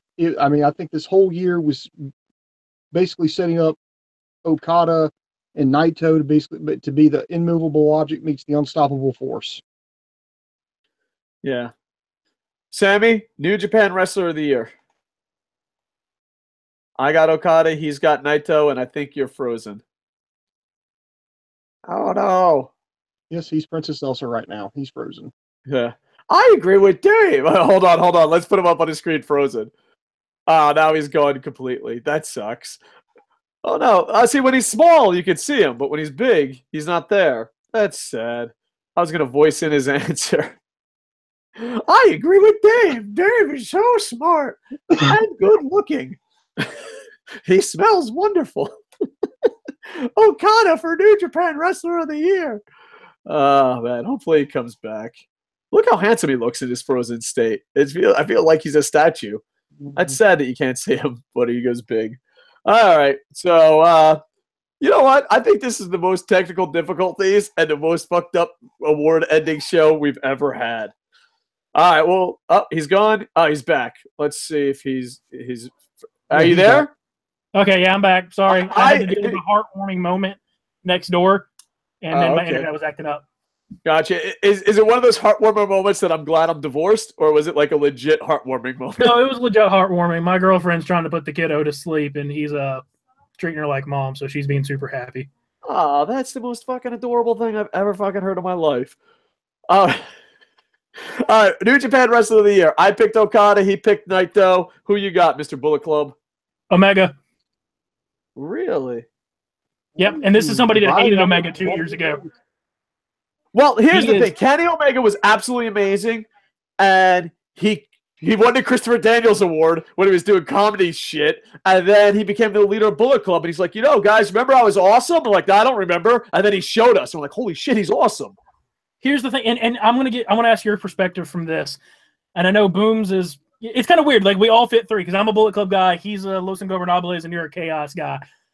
In the States with New Japan, I think Kenny Omega is almost solely responsible for making the Bullet Club as big as it is right now. And not to take away from the guys that helped get the Bullet Club over here, but when they lost all that talent, people were like, what's this Bullet Club thing? He picked up the banner and ran with it. And people in Bullet Club in the States owes the lion's share of how popular New Japan is right now because it got people's eyes on the product. Now, that being said, in Kenny Omega being the name for New Japan in the States, is Okada still that name in Japan, or is it Naito?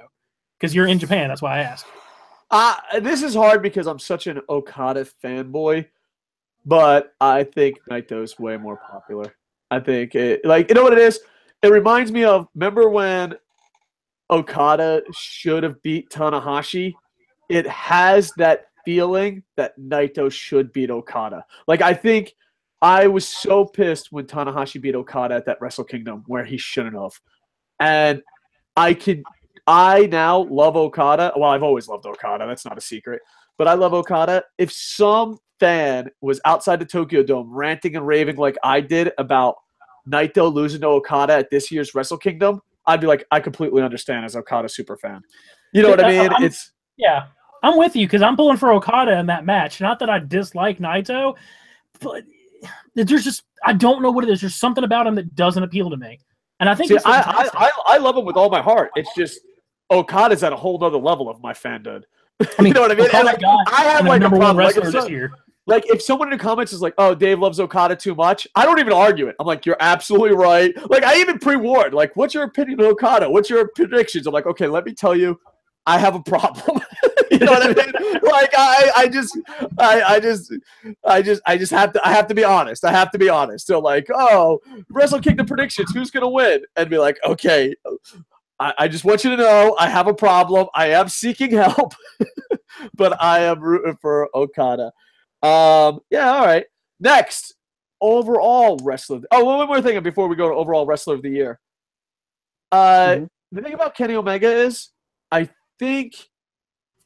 I don't give him all the credit in the world, but I give him credit because they lost Finn Balor, which was the heart and soul. Then they lost AJ Styles.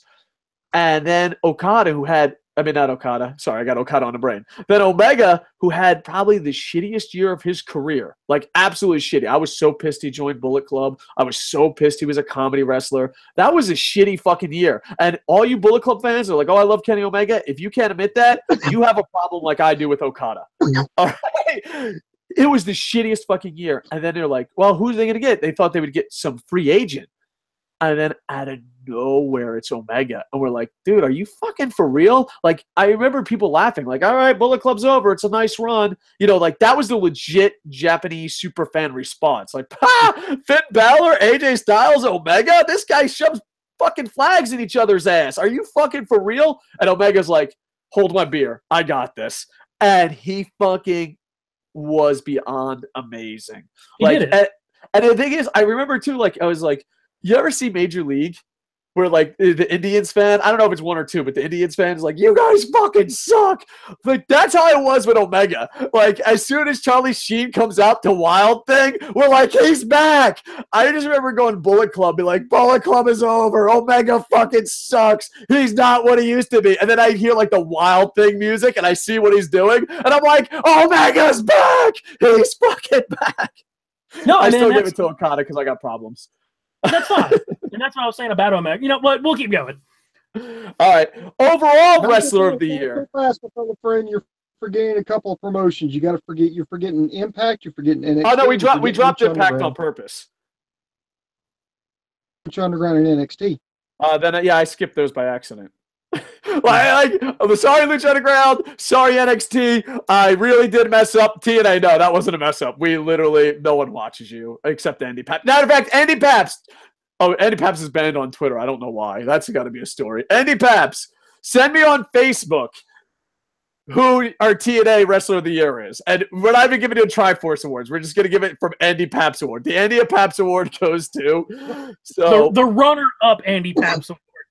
yeah. You don't even get it. So who is that? All right, Lucha Underground. I'll go first. Pentagon Jr. I think he was the wrestler of the year there. Booms, you? Johnny Mundo. Really? You know what? I'm gonna get some fucking heel heat. I almost considered Johnny Mundo for the Hardy Award. I love Johnny Mundo, but not as much as the rest of the world. Maybe we have to come up with a Cody Rhodes Award. Like, you love someone, but you don't love them as much as everyone else does. You don't love them enough compared to everybody else. Yeah. It's one of those things. Like, I compare Cody Rhodes and Johnny Mundo to that one girl. You're like, I'd date her. But then, like, there's 20 other guys whipping out their dicks being like, I'll put you in a Hollywood feature film. Like, you're like, I don't love her that much. So, I don't know. Yeah. Johnny Mundo. All right. Why, Booms? Well, I mean, he won the championship this year. The whole season was him just struggling to hang on to it. He was, the master of the chase here.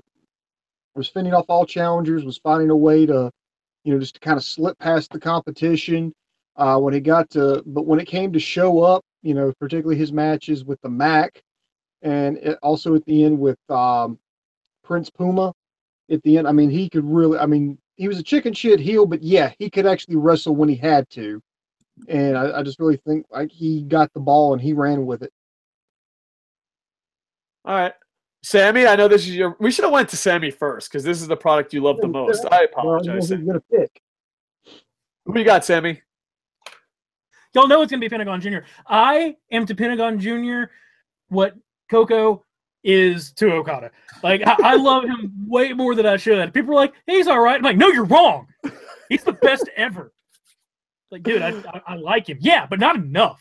Why don't you own 3? You're a piece of shit, goddamn smart. And that's how I feel about Pentagon Jr.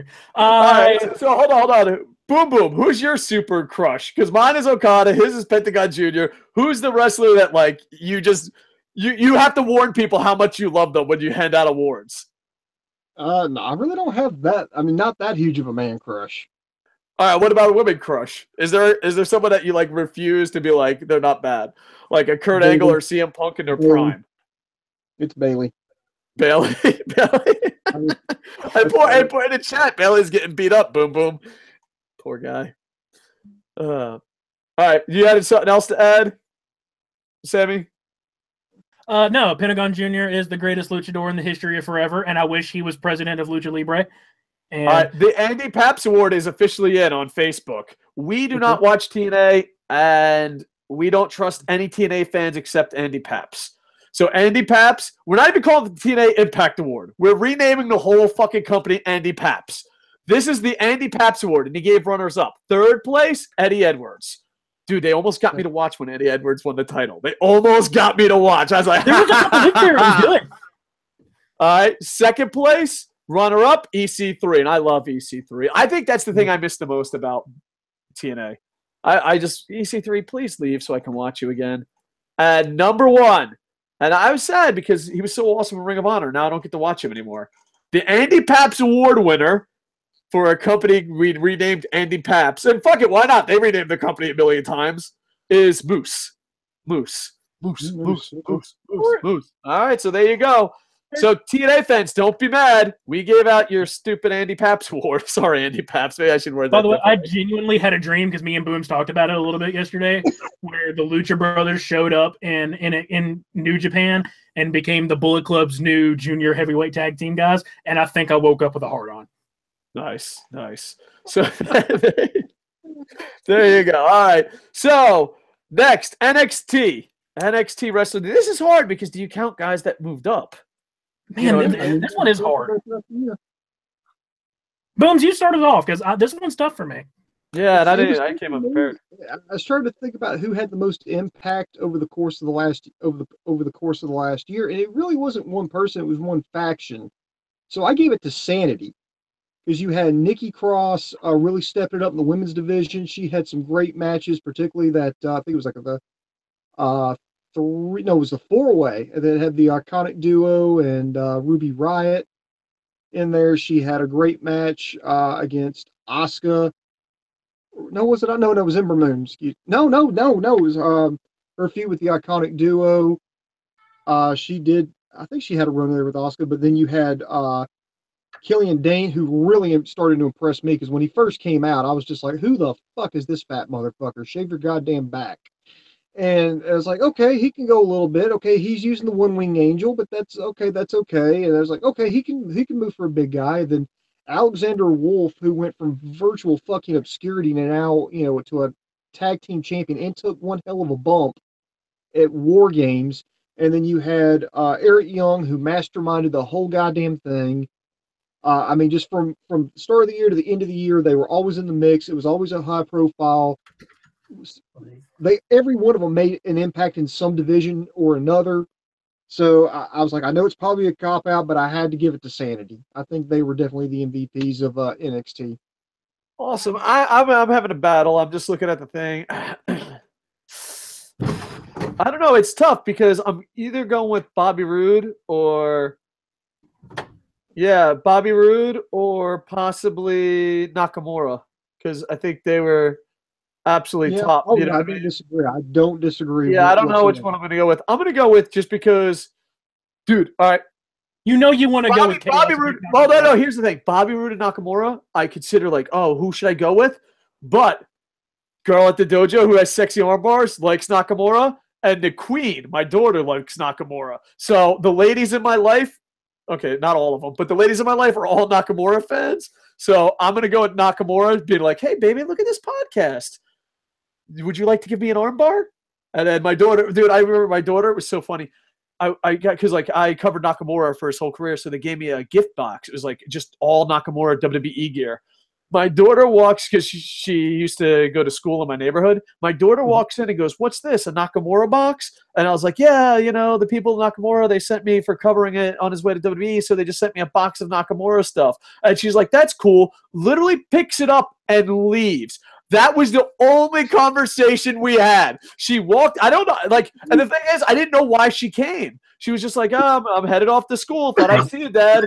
But didn't say that. It was just like felt. So she walks in because she has a key to my place. And she's like, oh, is this a box of Nakamura stuff? Had no idea the box existed. I was like, yeah, Nakamura's people sent it to me because I covered him in New Japan. And she's like, that's cool. Picks it up and leaves. That was the whole conversation. And I was like, oh, okay. So now every time I see her, she just wears Nakamura stuff. And I'm like, you know what? It looks better on you than me. So I'm giving it to Nakamura out of peer pressure that they'll kick me out of Japan if I give it to Bobby Roode. Sammy, you? Man, this one's tough because all three of your Quinn Nakamura, Bobby Roode, and Sanity, who I didn't even think about it until Booms brought it up.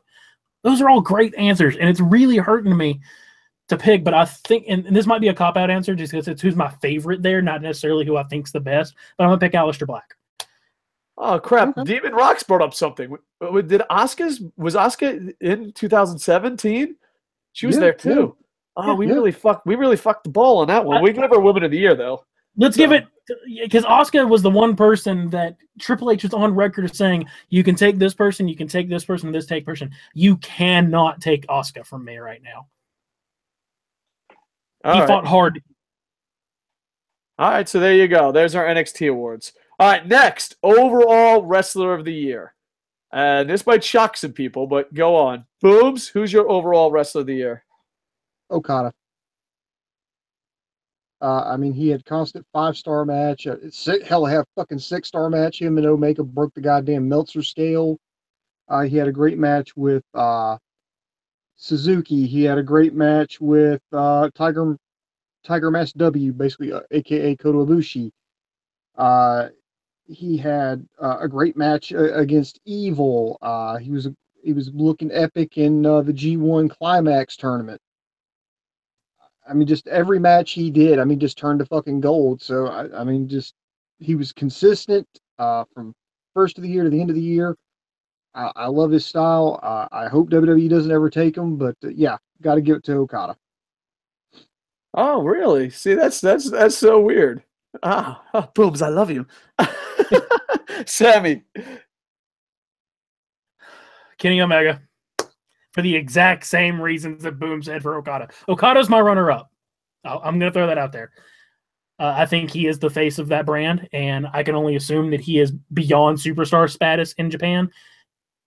But just from being here in the States and seeing the people that are talking about it and seeing the matches that Omega's putting on, and the fact that I'm fairly certain that I touched myself in bed when Jericho said he was going to wrestle him at Wrestle Kingdom, I'm going to give it to Omega. You know what?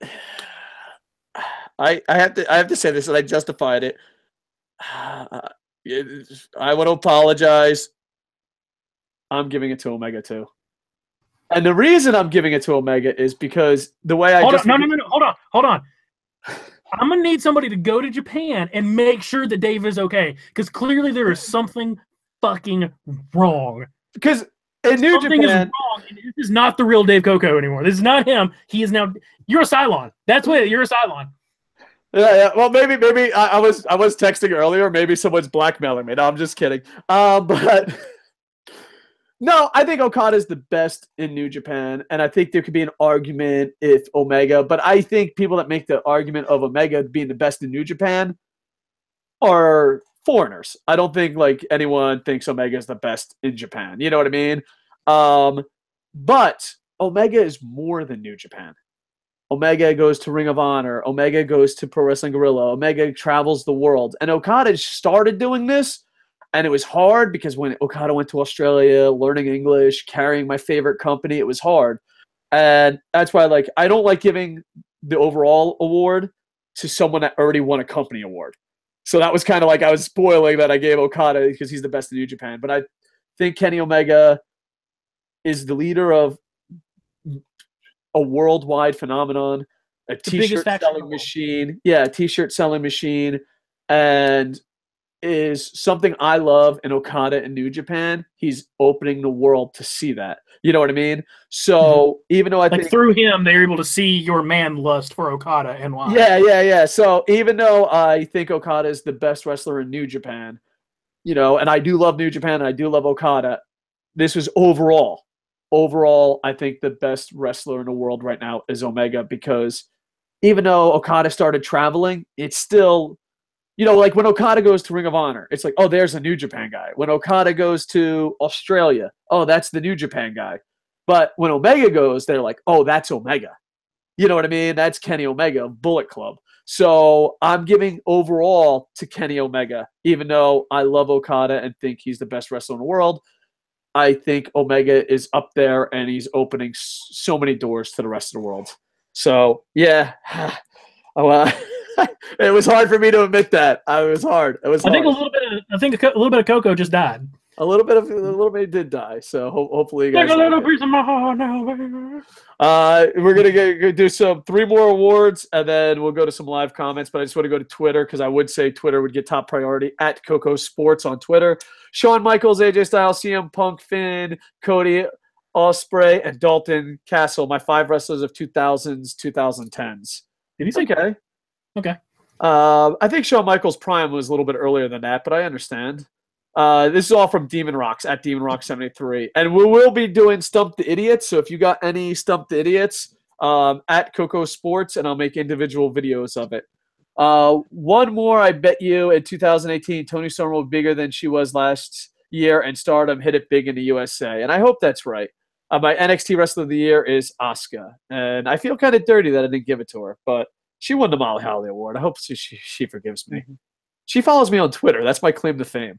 Her and Samoa Joe. And you know what? Samoa Joe and Kana follow me on Twitter. That's all that matters in life. Yeah, you're like, man, my house burned down, my dog got ran over, I ain't got no money, I'm having to suck dick for money, I'm addicted to cocaine, but Samoa Joe and Kana follow me on Twitter. So it's okay. That's all that matters. Watch them not follow. I haven't checked. Watch them still not follow me. You know what? I want to live in a world where they didn't unfollow me. I'm not even going to check. I refuse. Just like I'm not going to check in on Gail Kim. Gail Kim was never there. Samoa Joe and Asuka still followed Koco. We live in a world where Gail Kim is retired, and those two athletes still follow me on Twitter. All right. David Rock says, Dave, can you ask Sammy who's his favorite Scream Queen? Tell him mine is Danielle Harris and Catherine Isabel. So, do you have a favorite Scream Queen? Man? Oh, that one's hard. I would really want to pick somebody super obscure, but I'm going to go with Jamie Lee Curtis. She's the OG. Leona she's Quigley. the most iconic. Who?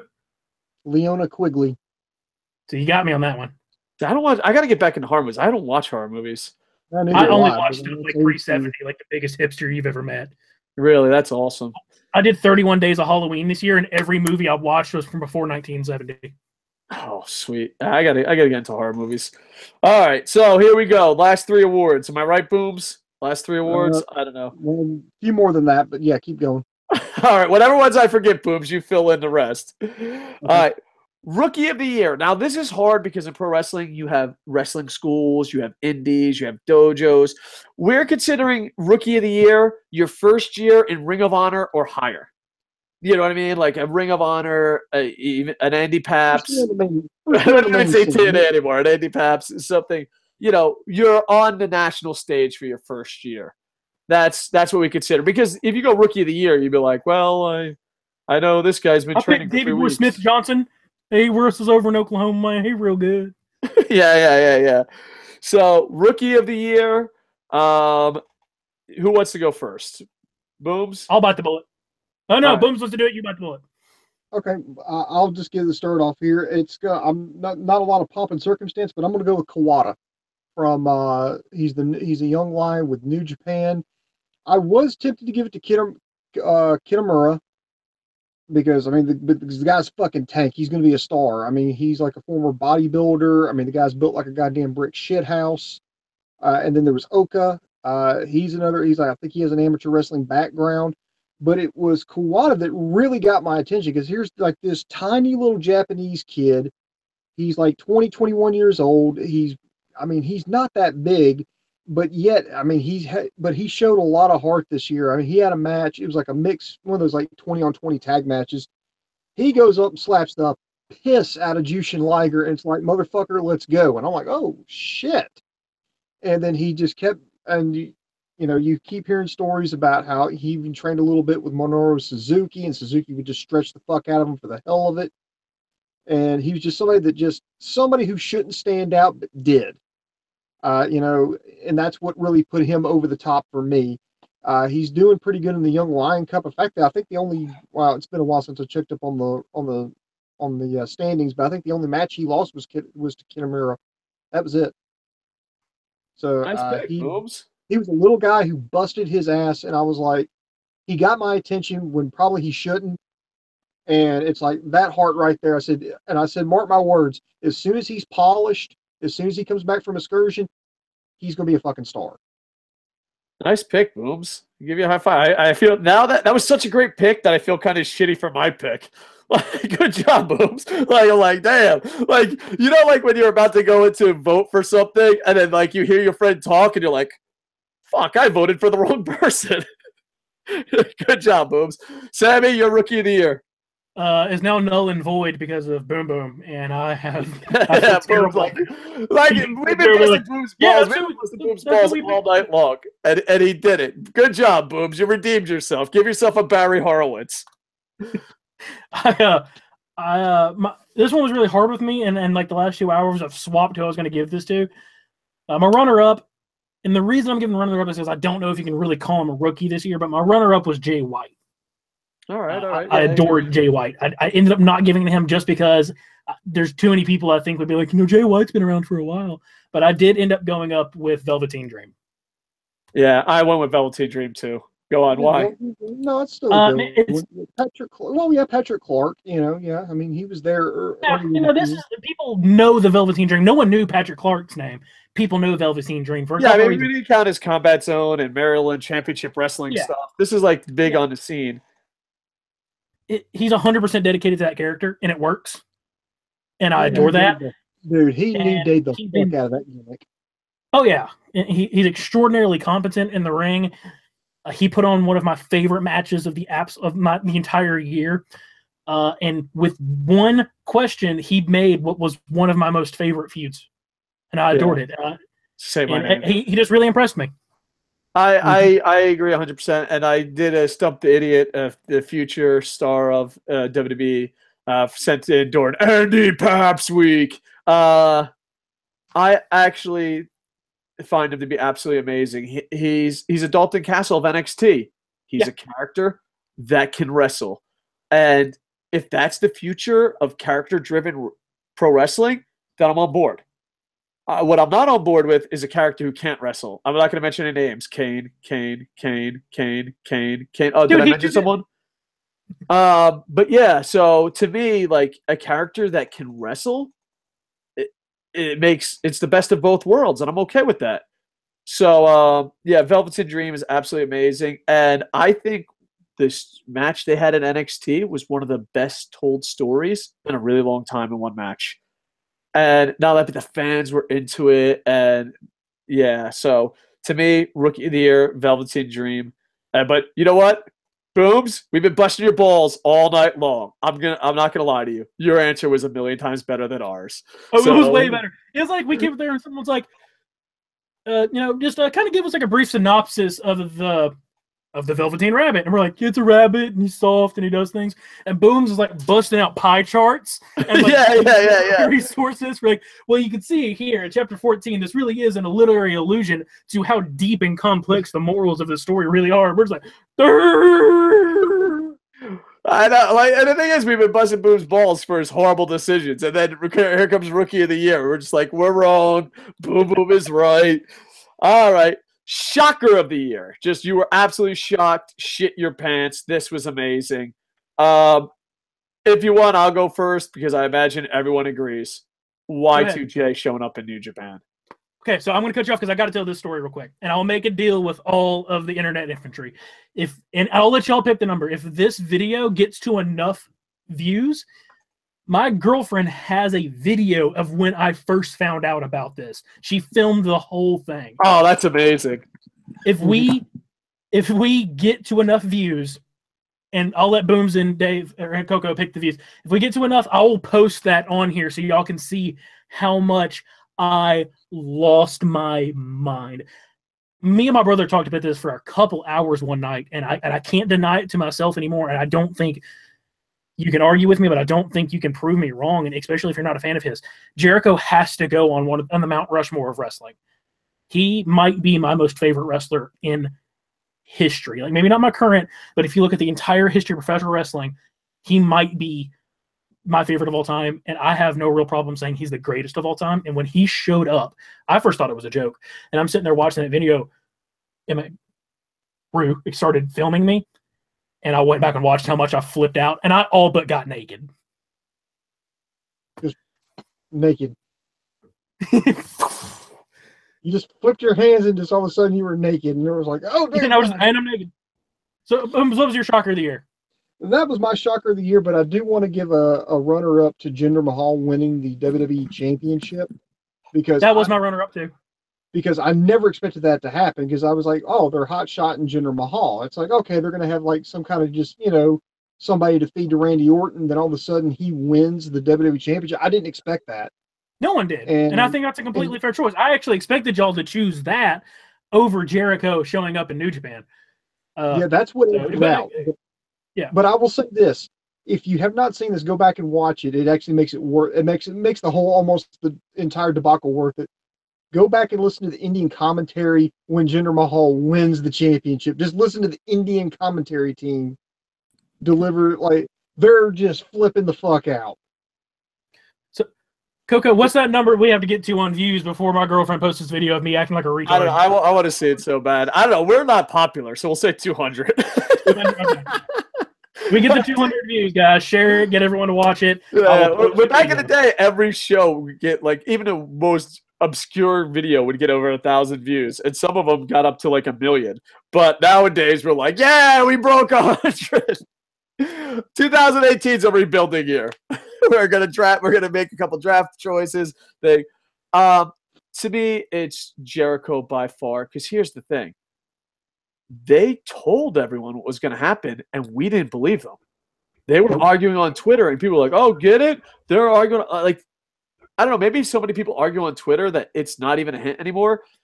The whole time I was like, "Oh, Jericho and Omega are arguing on Twitter. Yeah, nothing's going to happen. What a fucking waste of time."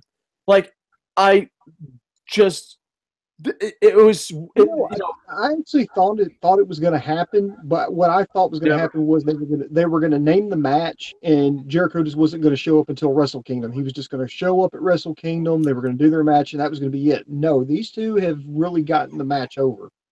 I was just a cynic. I from day one never thought it was going to happen, and then when he showed up at the arena, not even showed up, the video package. When that happened, I shit my fucking pants in excitement, went absolutely insane, and was like, holy shit, I'm a fucking fan, and I loved it. Like, you know what I mean? You know what I hate? The phrase, they worked you, because WWE fanboys have ruined it. Like, it's like, oh, John Cena beat your favorite wrestler for the 900th time, and you're angry. They worked you. Like, no, that's not working you. That's just fucking disappointing you.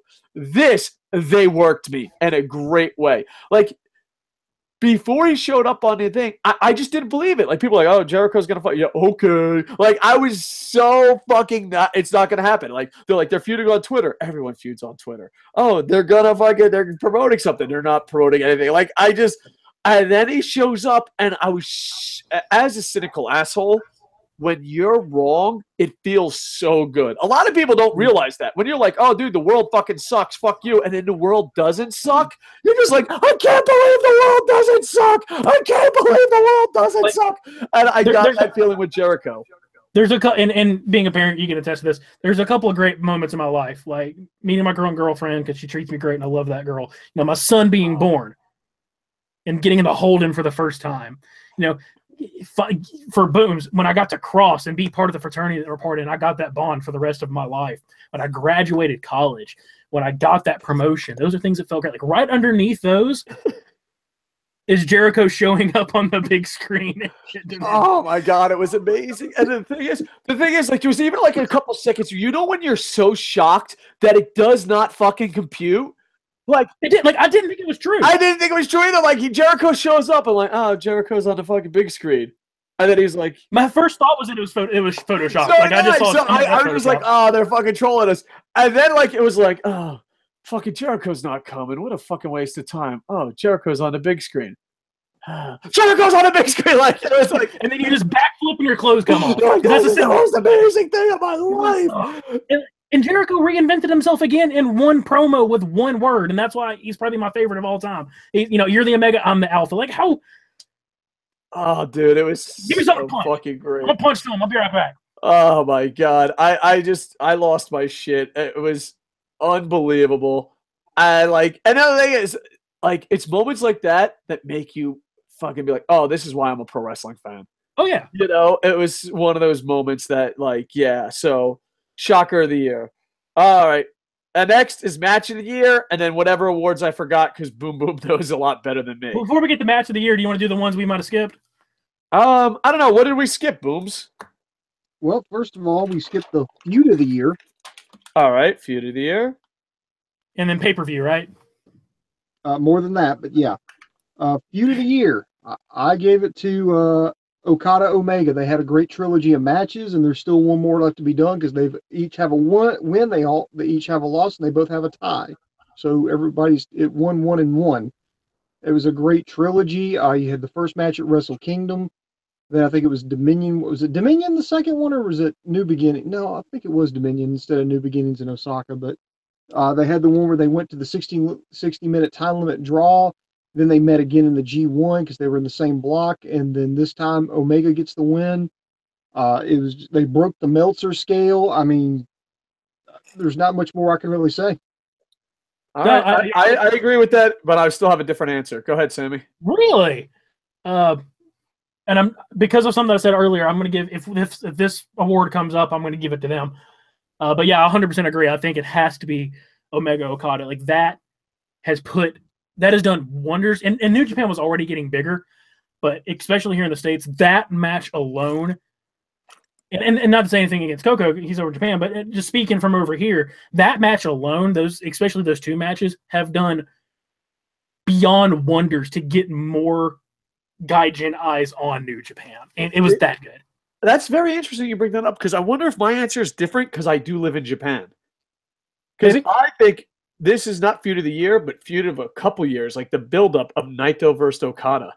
See, I wonder like if it's just like see, it's just falling flat over here. When I talk to someone outside of Japan, they're like Okada Omega. But then when you talk to people in Japan, they're like Naito Okada. So I wonder if it's where you live and how you view it, like if it matters. But I think that it probably does. I think Naito Okada, it's just because maybe it's because I live in Japan, but that's all anyone is talking about. And on top of that, it's just this feud has been there for like ever, and it just built up. And now there's going to be a payoff. And I think Naito is going to win. Everything points to that.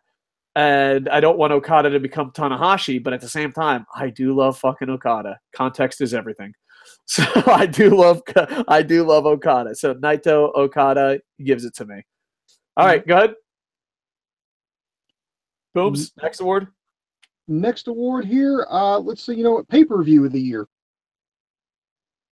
Let's be honest. Wrestle Kingdom wins this every year. Let's just call it the Wrestle Kingdom Award. Let's be honest. I mean, Lucha Underground maybe is close runner-up, but then is that a pay-per-view? You know what I mean? It's a big event. Not so fast, my fellow friend. I would count it. In this day and age, I would count it because it's a special event. All right, so Wrestle Kingdom will probably get my answer every year, but I could be wrong. I'm going to be different. Wrestle Kingdom was amazing. I adored it, but I'm not going to give the Wrestle Kingdom, and here's why. Because the event I picked, to me, was near flawless from beginning to end. It was the perfect amount of time. I was invested in every single match that was there, and every single match I watched delivered. Nothing against Wrestle Kingdom, but it's like it's like 4 hours too long. I actually picked NXT War Games. All right, not bad. See, I didn't think NXT War Games was the best NXT. I did. I think it's by far and above the best one. All right, interesting. All right, so we agree to disagree. Booms, any more awards? We're going to go to live comments in a bit, folks. Yeah, real quick, we talked about the best, but who was the worst wrestler of the year? Oh. Just because this might just be hatred because of everything he stands for.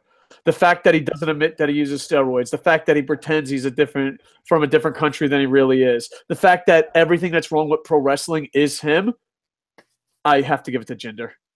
And if people are like, you only do that because you hate everything he stands for, then I agree. You know what I mean? Like, if you're mad at me for giving it, Jinder Mahal is by far everything that's wrong with the world today. I disagree in this regard because to me, the absolute worst wrestler of the year was Shane McMahon. Really? He jumped off high stuff. Who gives a shit? All right, Shane McMahon. Yes, that was the best answer ever. I was like a little kid, but he jumps off high stuff. You're like, who gives a shit? But he flies really high. 3 more here, and then we're done. Comeback of the year. That's pretty much self-explanatory. Who made the biggest comeback? I mean, that's kind of like the Miz Award, but not really. Yeah, good point. All right, comeback of the year. Oh shit.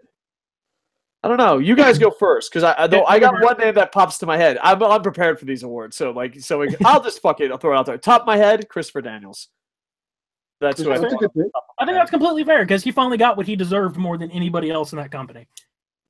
All right. I agree with that. I did not pick this person. I had to really go to pick the person I did. I had to really go look at the timeline of see how everything worked out, and it kind of played off the end. But I gave my comeback of the year to Jericho. Oh, that's not too bad.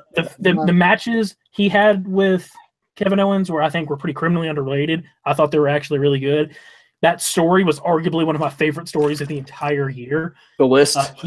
The List was phenomenal. He reinvented his character for like the 12th time, and he just somehow, my dad, when he was watching wrestling 20 years ago, he thought Jericho was cool. Me now, I'm watching Jericho. I'm like, oh, Jericho's cool. In 10 years, when my son's old enough and he's watching wrestling, he'll be like, that Jericho old guy's still really cool. He just constantly makes himself cool. And then just to top it all off, he fucking goes and challenges Omega at Wrestle Kingdom, and I just get naked. I'm probably going to watch that entire match completely naked, arms crossed, hands on knees. I can't wait. Man, but yeah, I just can't wait for everything. Booms, your comeback of the year? Goldberg. He won the championship. Me and Sam was like, all right. You know what? Your rookie of the year answer was awesome. Go ahead, Booms. I'm sorry. I'm just shocked. Just completely out of obscurity, and I'm just like, back off. I mean, he came off the bench and got the top prize. I was like, well, hell, we've all been waiting. I don't disagree with you. It wasn't I totally get what you're saying. It's just not the comeback. Yeah, no, you're not wrong. I mean, you're wrong, but you're not wrong. I'm just shocked. Like, really? Like, I didn't see that one coming. It's not. No, it is. I just didn't want to say that. You picking Goldberg. My reaction is the same way when I saw Jericho on the big screen. I was like, "Is this happening?" You know what I mean? Like, all right. Give me a couple days for your comeback in the year to be Goldberg. Like, I have to compute it in my brain. I'm just like, is this a good pick? All right.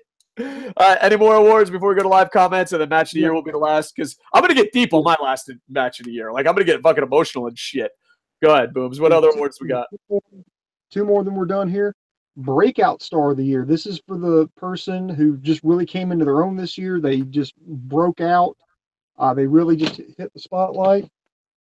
And that's and so who do you think basically defined Breakout Star of the Year? Start with Koco, you first. I'll go first. And like I said, these awards that a Boomer were doing, there's no thinking. So, like, I don't know if that's a good thing or a bad thing. But as soon as you breakout star of the year, I just thought Juice Robinson. Like, it was just bam. That's as soon as it hit my head, I was just like, yeah. And I love Juice Robinson's gimmick. Like, if you can get Juice Robinson, the wrestler in New Japan, to do his NXT gimmick and have me write it, that would be like what I would ask Santa for. Because, like, his gimmick was awesome in NXT. They just were pussies about it. You know how far you could have took that gimmick? I would have took that gimmick so far that CNN would have covered it. That's how far I would have took that gimmick. They would have been like, holy shit, WWE and Dave Koco with fucking Juice Robinson, they fucking are pushing boundaries. I would have took it so fucking far that mainstream media would have covered it.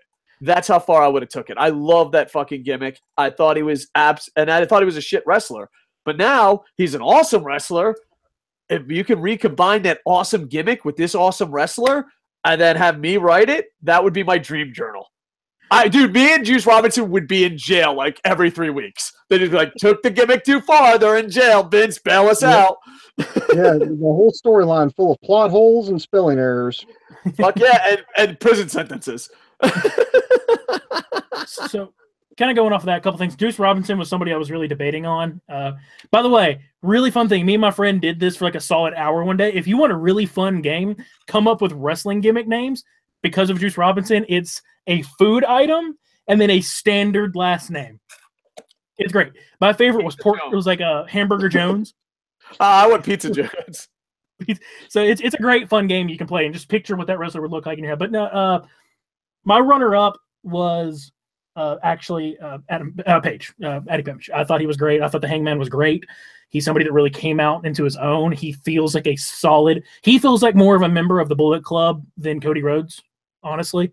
But it's not who I gave it to. I did give it to Braun Strowman. I think that guy got himself over with a lot of help from not WWE, but from kicking Roman Reigns' ass, and the crowd adores him.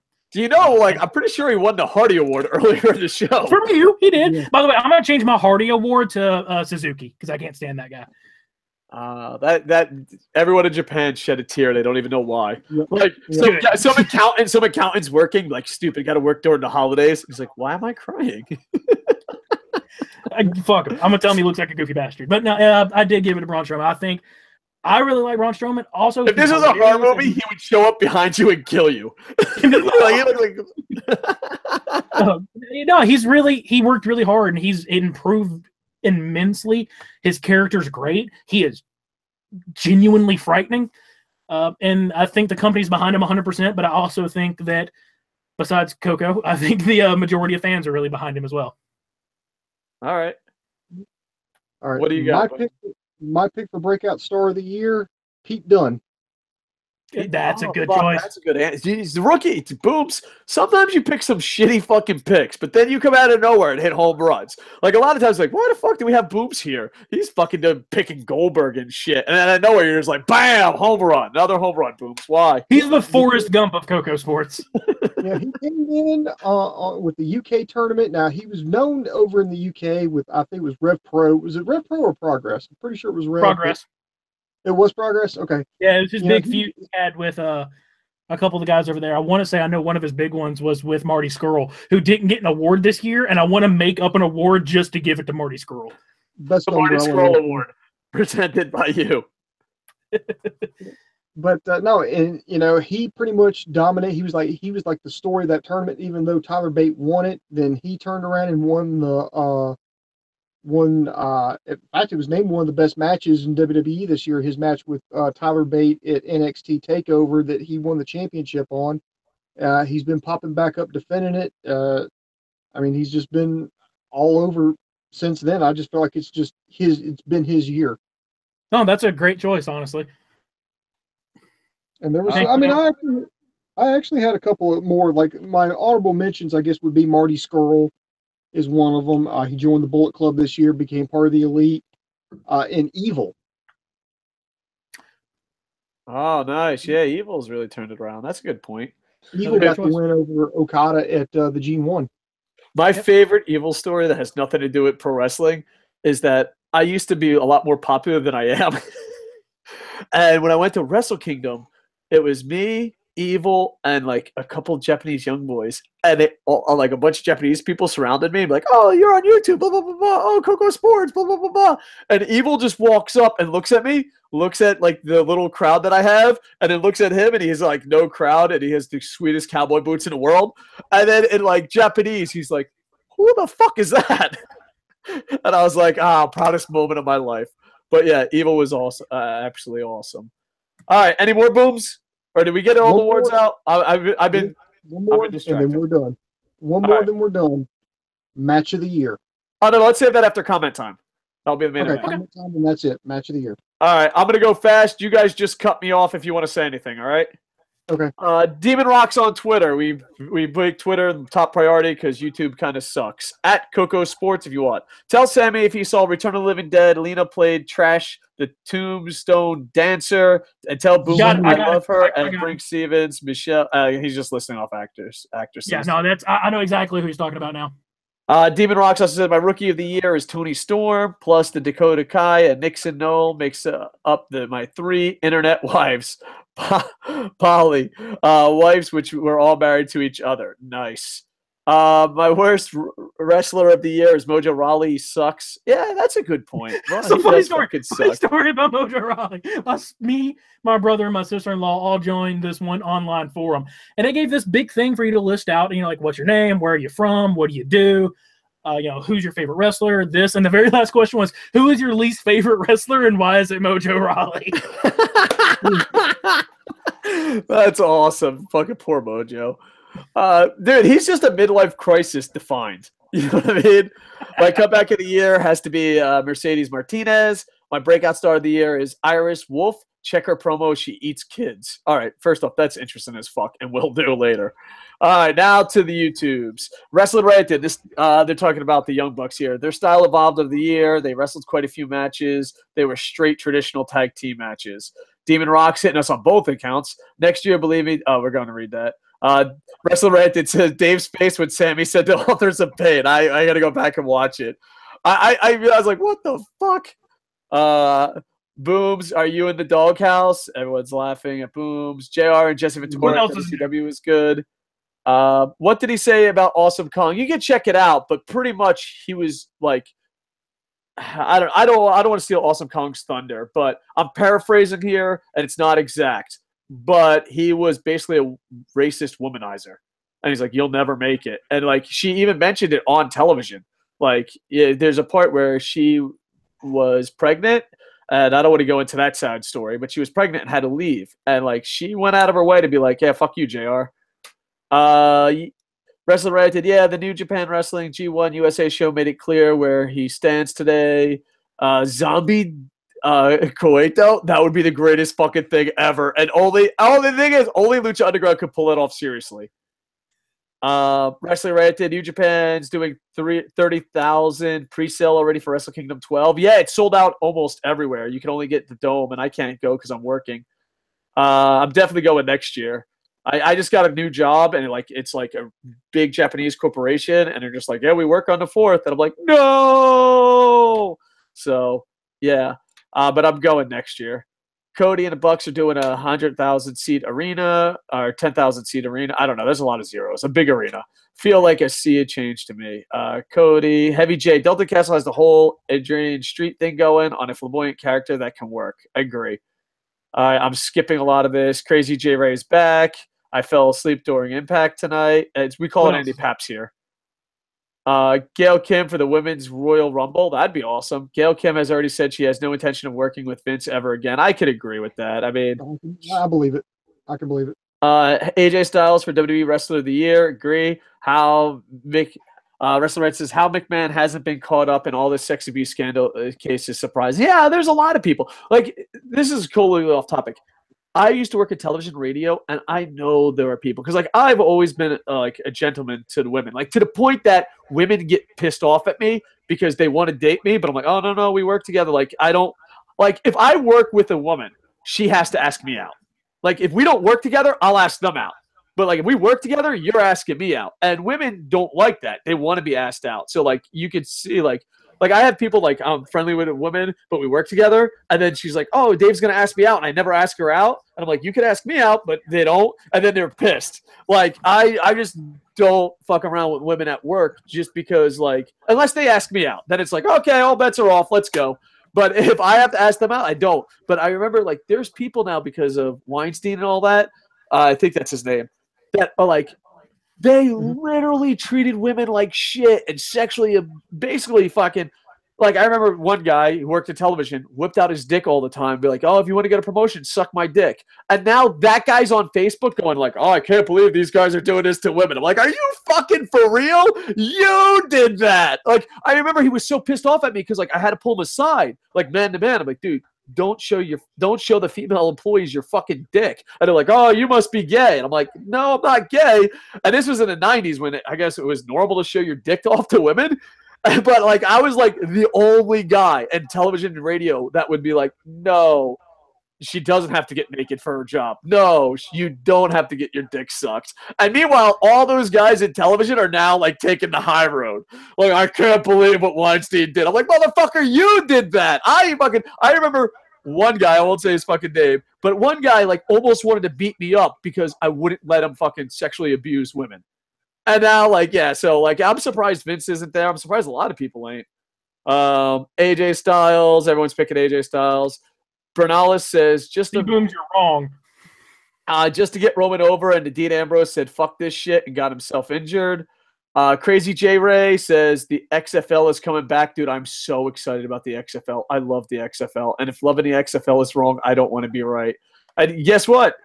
YouTube's like, do you want to see the bottom comment in the middle of reading comments? Yes, I do, you fucking assholes. Hello, did y'all miss me? I miss you, Crazy J. AJ says he's retiring soon. Well, hopefully he has one good run. He's still Bullet Club for life. The elite. Reading. Yeah, all right, I'm skipping a lot of this. Poor Andy. Moving on. Overall, rest of the year is Johnny Mundo. Oh, that's from Edward Mohan, so that's interesting. Laugh my ass. I don't even have a Twitter. Crazy Jerry. EC3 for the men and Rosemary for the women of Impact. Let's see. EC3 is going to be leaving soon. I hope so. I used to be an Impact fan, but that was a long time ago. He took an arrow to the knee? Yeah. I think Dave would rather that girl put him in a triangle. Nice. We're talking about Armbar Girl. Why are they in the closet? Dave, you all right? Okay. I love that people are still asking that question. Rookie of the Year, Velveteen Dream. Jinder winning the WWE title sucked. Will Dave be at Wrestle Kingdom 12? No, I'll be at work. Koco looking good, brother. Appreciate it. Dominion was Show of the Year. Naito versus the IC Belt Feud of the Year. NXT TakeOver Brooklyn 3. Mojo Rawley. Worst purchase ever. Shane McMahon. Oh, worst punches ever. I thought someone bought Shane McMahon. Alexis Bliss for Breakout Star of the Year. Keith Lee is a breakout star. Still waiting for Suzuki to beat Sammy's ass. Worst wrestler? What about the WWE guy who's 0-500? My ass. Alexa Bliss was a solid breakout this year. I thought she sucked, but she really improved. She might be a breakout star. Yeah, that's a great point. She was definitely somebody I was toying around with. I wish I was toying around with her. I need to see Wrestle Kingdom. It's the Cinderella tournament. Feminists don't care about wrestling. Yeah, feminists are fucking weird. Really weird. I dated a couple feminists, and now I'm just like, all right, you guys are fucking weird. Because like what they want is not what they really want, so it's like really confusing. Like it's not clear what they want. That's the part that confuses me. It's like, oh, because like, and our viewership just dropped like 400 people. Well, I'm on board. I'm listening, but like I don't understand. Like Koco is a cis pig sexist fuckhead. We need to burn his channel down. I am just literally confused. And the thing is, like, it doesn't matter. You said it, and now you're gonna get hated for it. Probably. Oh well. I bet. Like I have a feminist friends, and I'm just like, oh, that's not what feminists stand for. And it's like, oh, all right, that's kind of weird. You know what I mean? I don't know. It's weird when you label yourself, but then the label's not clear, and then you pick and choose your parts. That's the part, you know. It's like if you're gonna label yourself something, fucking be that thing. Yeah, we just lost every female. We have 1% female audience. They're all gone. Yeah, we lost all 4 of them. Honesty will fuck you every time. Well, I don't think I said anything. I just said I'm fucking confused. You know what I mean? I'm just absolutely confused because, you know, some things I get, some things I don't. And then, like, yeah. You know what? Feminists, get together, make us a list, send it to us. We'll look it over, you know. Because I used to I was a feminist friend in college, and we used to make this deal. And, like, it was like fat girls couldn't wear something, and, like, you couldn't wear, like, what they wanted. Like, we were negotiating. What they wanted was men who don't have giant arms couldn't wear sleeveless shirts. And then I was like, oh, okay, that's fair enough. That's a good demand to have. Is Sammy coming back, or did the feminist and Suzuki kill him? Never thought I'd say that sentence on the air. No, never thought you would either. I think you'll be right back, maybe. Let's see. JT Shet 81 says, "Can you make an award for biggest WWE fumble of the year?" Jinder Mahal. Like I maybe should, you know, Nakamura's booking. Yeah. But I put Nakamura's booking with Jinder. You know what I mean? I think it's like together. You know, if there's no Jinder, there's no Nakamura mess up. Jinder ruined everything. Sammy comes back and I'm like, Jinder ruined everything. He's like, obviously I missed nothing. Moving on.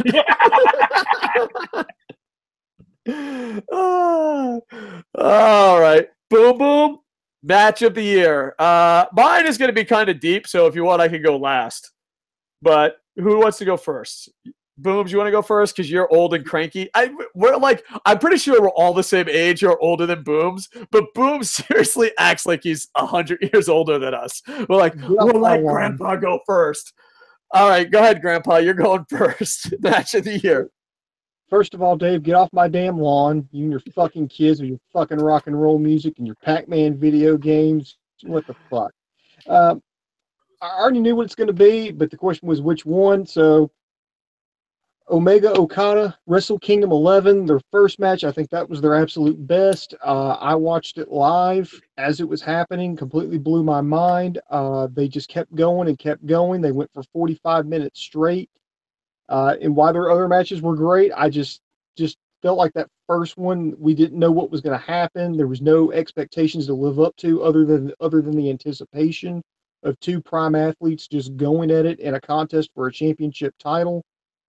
It was absolutely amazing, and as I've mentioned here, it broke the Meltzer scale. Uncle Dave gave it 6 stars out of 5, and that just people are like, "Oh, how dare you!" I was like, "Dude, it's his fucking scale. He can do whatever the fuck he wants. He wants with it." So I gave it to the first match, Wrestle Kingdom 11, Omega, Okada, and I hope to see one more.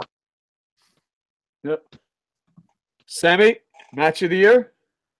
So I'll give you some of my runners-up first. So one of my runners-up was Aleister Black versus Velveteen Dream. That was amazing. That was a good one. Loved that match. That match is probably going to go down as one of my most favorite matches of all time. A couple of runners-up. The Mac versus Johnny Mundo, the all-night long match. Absolutely. Dude, I didn't think the Mac could pull that off, but dude, he did. It was phenomenal. It was phenomenal. I really loved Pentagon Jr. versus Prince Puma. I thought that was a fantastic match. Underrated stars of the year. I think all of the Uso versus New Day matches were brilliant. That being said, I'm going to say that it was Okada versus Omega. And there's not really reason to, because everything Boom said is why. The first one? Wrestle Kingdom? All right. I am going to agree with you, but more than that. It's no secret, and I'm not going to lie. I was really depressed and really fucking sad. And like I stopped, when you get really depressed and sad, you stop enjoying things. And I remember watching Wrestle Kingdom when I haven't watched wrestling that much and be like, I don't think I fucking enjoy this anymore. Like, I was like, I don't think I enjoy a lot of stuff. And Okada and Omega came on, and I was like, oh, I hope Okada wins. But I just didn't give a shit that much. And like, as the match went on, I was like, oh, I remember why I love pro wrestling. And there's moments in life, because pro wrestling at times can be silly, it can be stupid, it can be depressing, especially with WWE having such almost a monopoly hold on stuff. It can be depressing. And I was like, dude, I go to the fucking gym, I go out, I don't fucking just been working out. Maybe fucking pro wrestling, maybe, you know, at the age of fucking 98, maybe I just outgrew it. Maybe it's not fun. You know, ECW saved me, Lucha Underground saved me. And I just remember watching that match. And as the match went on, remembering why I loved pro wrestling. And I wonder if that match wasn't absolutely amazing, or if I didn't watch it, would I still be watching pro wrestling?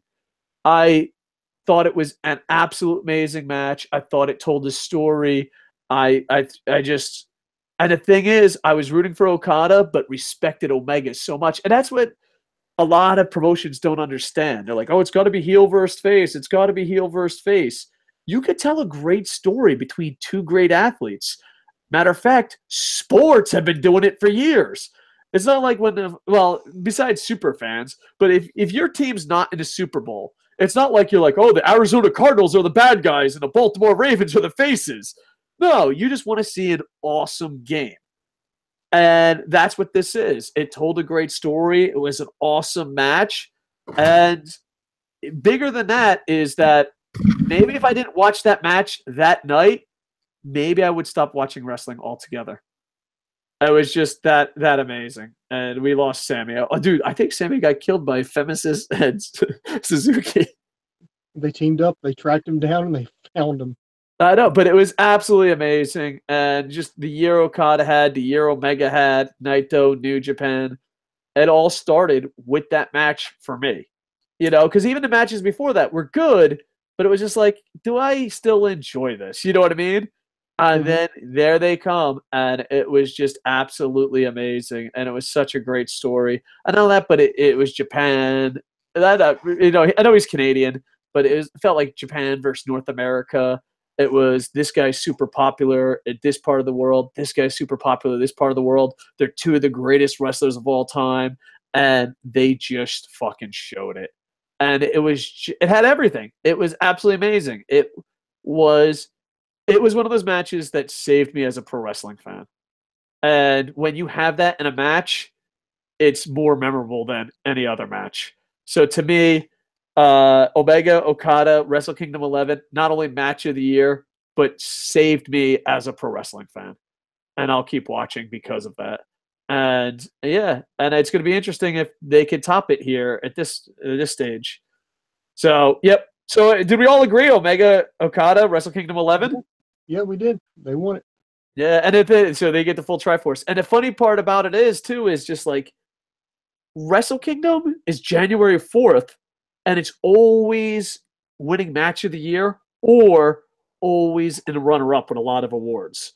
And it's funny because it happens on January 4th. So every time I see a match, I think of that 1 or 2 or 5 great matches at Wrestle Kingdom and say, was it better than that? And that's the amazing thing about Wrestle Kingdom. Like it's so hard to follow up for the rest of the year because every match that you see after Wrestle Kingdom, you're like, was that as good as Okada Tanahashi? Was that as good as Okada Omega? Was that as good? You know what I mean? So to me, Wrestle Kingdom 11, Omega Okada. All right, Booms, you want to do a couple live comments and wrap up? Do you think Sammy's dead? Yeah, he's dead. The Feminist and Minoru Suzuki teamed up and killed him. Did not see that coming. Did not see that. What a weird Triforce. We had technical problems. We had, but it was a lot of fun, Booms. I had fun. All right, let's read some live comments and wrap this up. All right, Okada versus Omega 2 from Heavy J. Andy Papp says, when should New Japan put the world title on Omega? Well, I don't know. I think if they re-sign a contract, I wouldn't put, and I'm just thinking business-wise, I wouldn't, until he signed to a contract, and in New Japan, I would give him a 4-year contract, a 3-year contract, or at least a 2-year contract, because they usually do 1-year contracts with everyone, and they're like, wow, I wonder why they lose people to WWE. Da-da-da. But I would give him a 2-year contract and then give him a title run. But timing-wise, I think New Japan puts on great matches, and it's some of the best wrestling in the world, but booking-wise, it always seems late. It always seems weird. Like Naito Okada should have been last year's main event, and Okada Omega should be this year's main event. It just seems like year-wise they kind of messed it up, but that's just my opinion. Omega Bullet Club versus Naito and loss. I agree with that. I don't know why that hasn't happened. Wrestling Right says Shibata's return was the most emotional moment, even though that's not a category. I agree with that. And I'll the fact that there's hope that he can come back is so great. Heavy J, amen. Who knew Suzuki was a feminist? LOL. Yeah, when you do like 8-hour shows, stuff that shouldn't connect connects. And Edward Mohead says Baylor versus Styles. Interesting. Yeah, that was a dream match. It was a dream match. It was a good one. I was hoping that'd be a Mania match, but well, there's still time. Yeah, and have them win it in North America. That's a possibility. Yeah, that wouldn't be bad. Especially if they sell out and get a huge arena show. Yeah, it would be nice. Yeah, that would be cool. Like to see him win it in Canada. Wouldn't it be cool? But yeah, I don't know. Let's see. Wrestler Right says, put it on him in June. Tiebreaker with Okada at Wrestle Kingdom 13. If he leaves after that, at least you finished up a story arc. Great point, Wrestling Right. Give yourself a Barry Horowitz. Demon Rock says, Shimmer 100, Mercedes Martinez versus Nicholas Savoy, April 7th, 2018. All right, we'll have to check that out. I got to get more into women's wrestling. We got some internet infantry people that are really into women's wrestling. 2018 is going to be our comeback. We're going to make a comeback. Booms, you want to wrap this up and call it a night, brother? Yeah, wrap it on up here. First of all, I want to thank Wrestling Rantin for joining us. So if you haven't subscribed to his channel, please go for it. It's Wrestling R-A, then with 3 S's, L-I-N, and Rantin, R-A-T-I-N. He's great. He's got hundreds of videos. He's got some great perspectives on New Japan Pro Wrestling. If you're a new fan, want to learn more about New Japan, go check out his site. We're getting things up and running on KocoSports.com, KOCOSports.com. It's your home for combat sports, where the world goes to kick ass. Most importantly, where it's okay to be a passionate fan. Also, going to Amazon.com and look up Operation Freak Show. Woohoo! I got a book. I got my own book for a Christmas present, and I was so fucking stoked. It's written and Xeroxed by Dave Koco. Whoa! So check it out. We'll put a link down in the doobly-doo. And hopefully, this year I'm going to focus on writing and being an internet nerd again. So hopefully 2018, Koco Sports and this channel can make a comeback, and hopefully I can write a bunch. So, yeah, one of them is almost done that is it's combined superhero and Japanese wrestling. So hopefully people like it. So I'm really excited. But, yeah, check it out. Support me. And also check out Koco Plays, the worst YouTube channel ever that I absolutely love. So like, comment, subscribe, support us, and hopefully 2017 and 2016 was a bit rough for this channel. 17 being like it almost dead, but 2018, I think we're going to focus on it, make it great again. At least that's the plan. All right, Booms. I love you, brother. Like, comment, subscribe, share this everywhere because we're trying to make a comeback. And I might make a movie of Operation Freak Show. That'd be sweet. Yeah, I'd love to see it as a movie. Thanks for the kind words. So, Operation Freak Show, buy it. Coco Plays, subscribe. KocoSports, 2018. We're making a comeback. One last run for the old men. With that, I am over. Boom, boom, boom, boom, boom, boom, boom, boom, boom.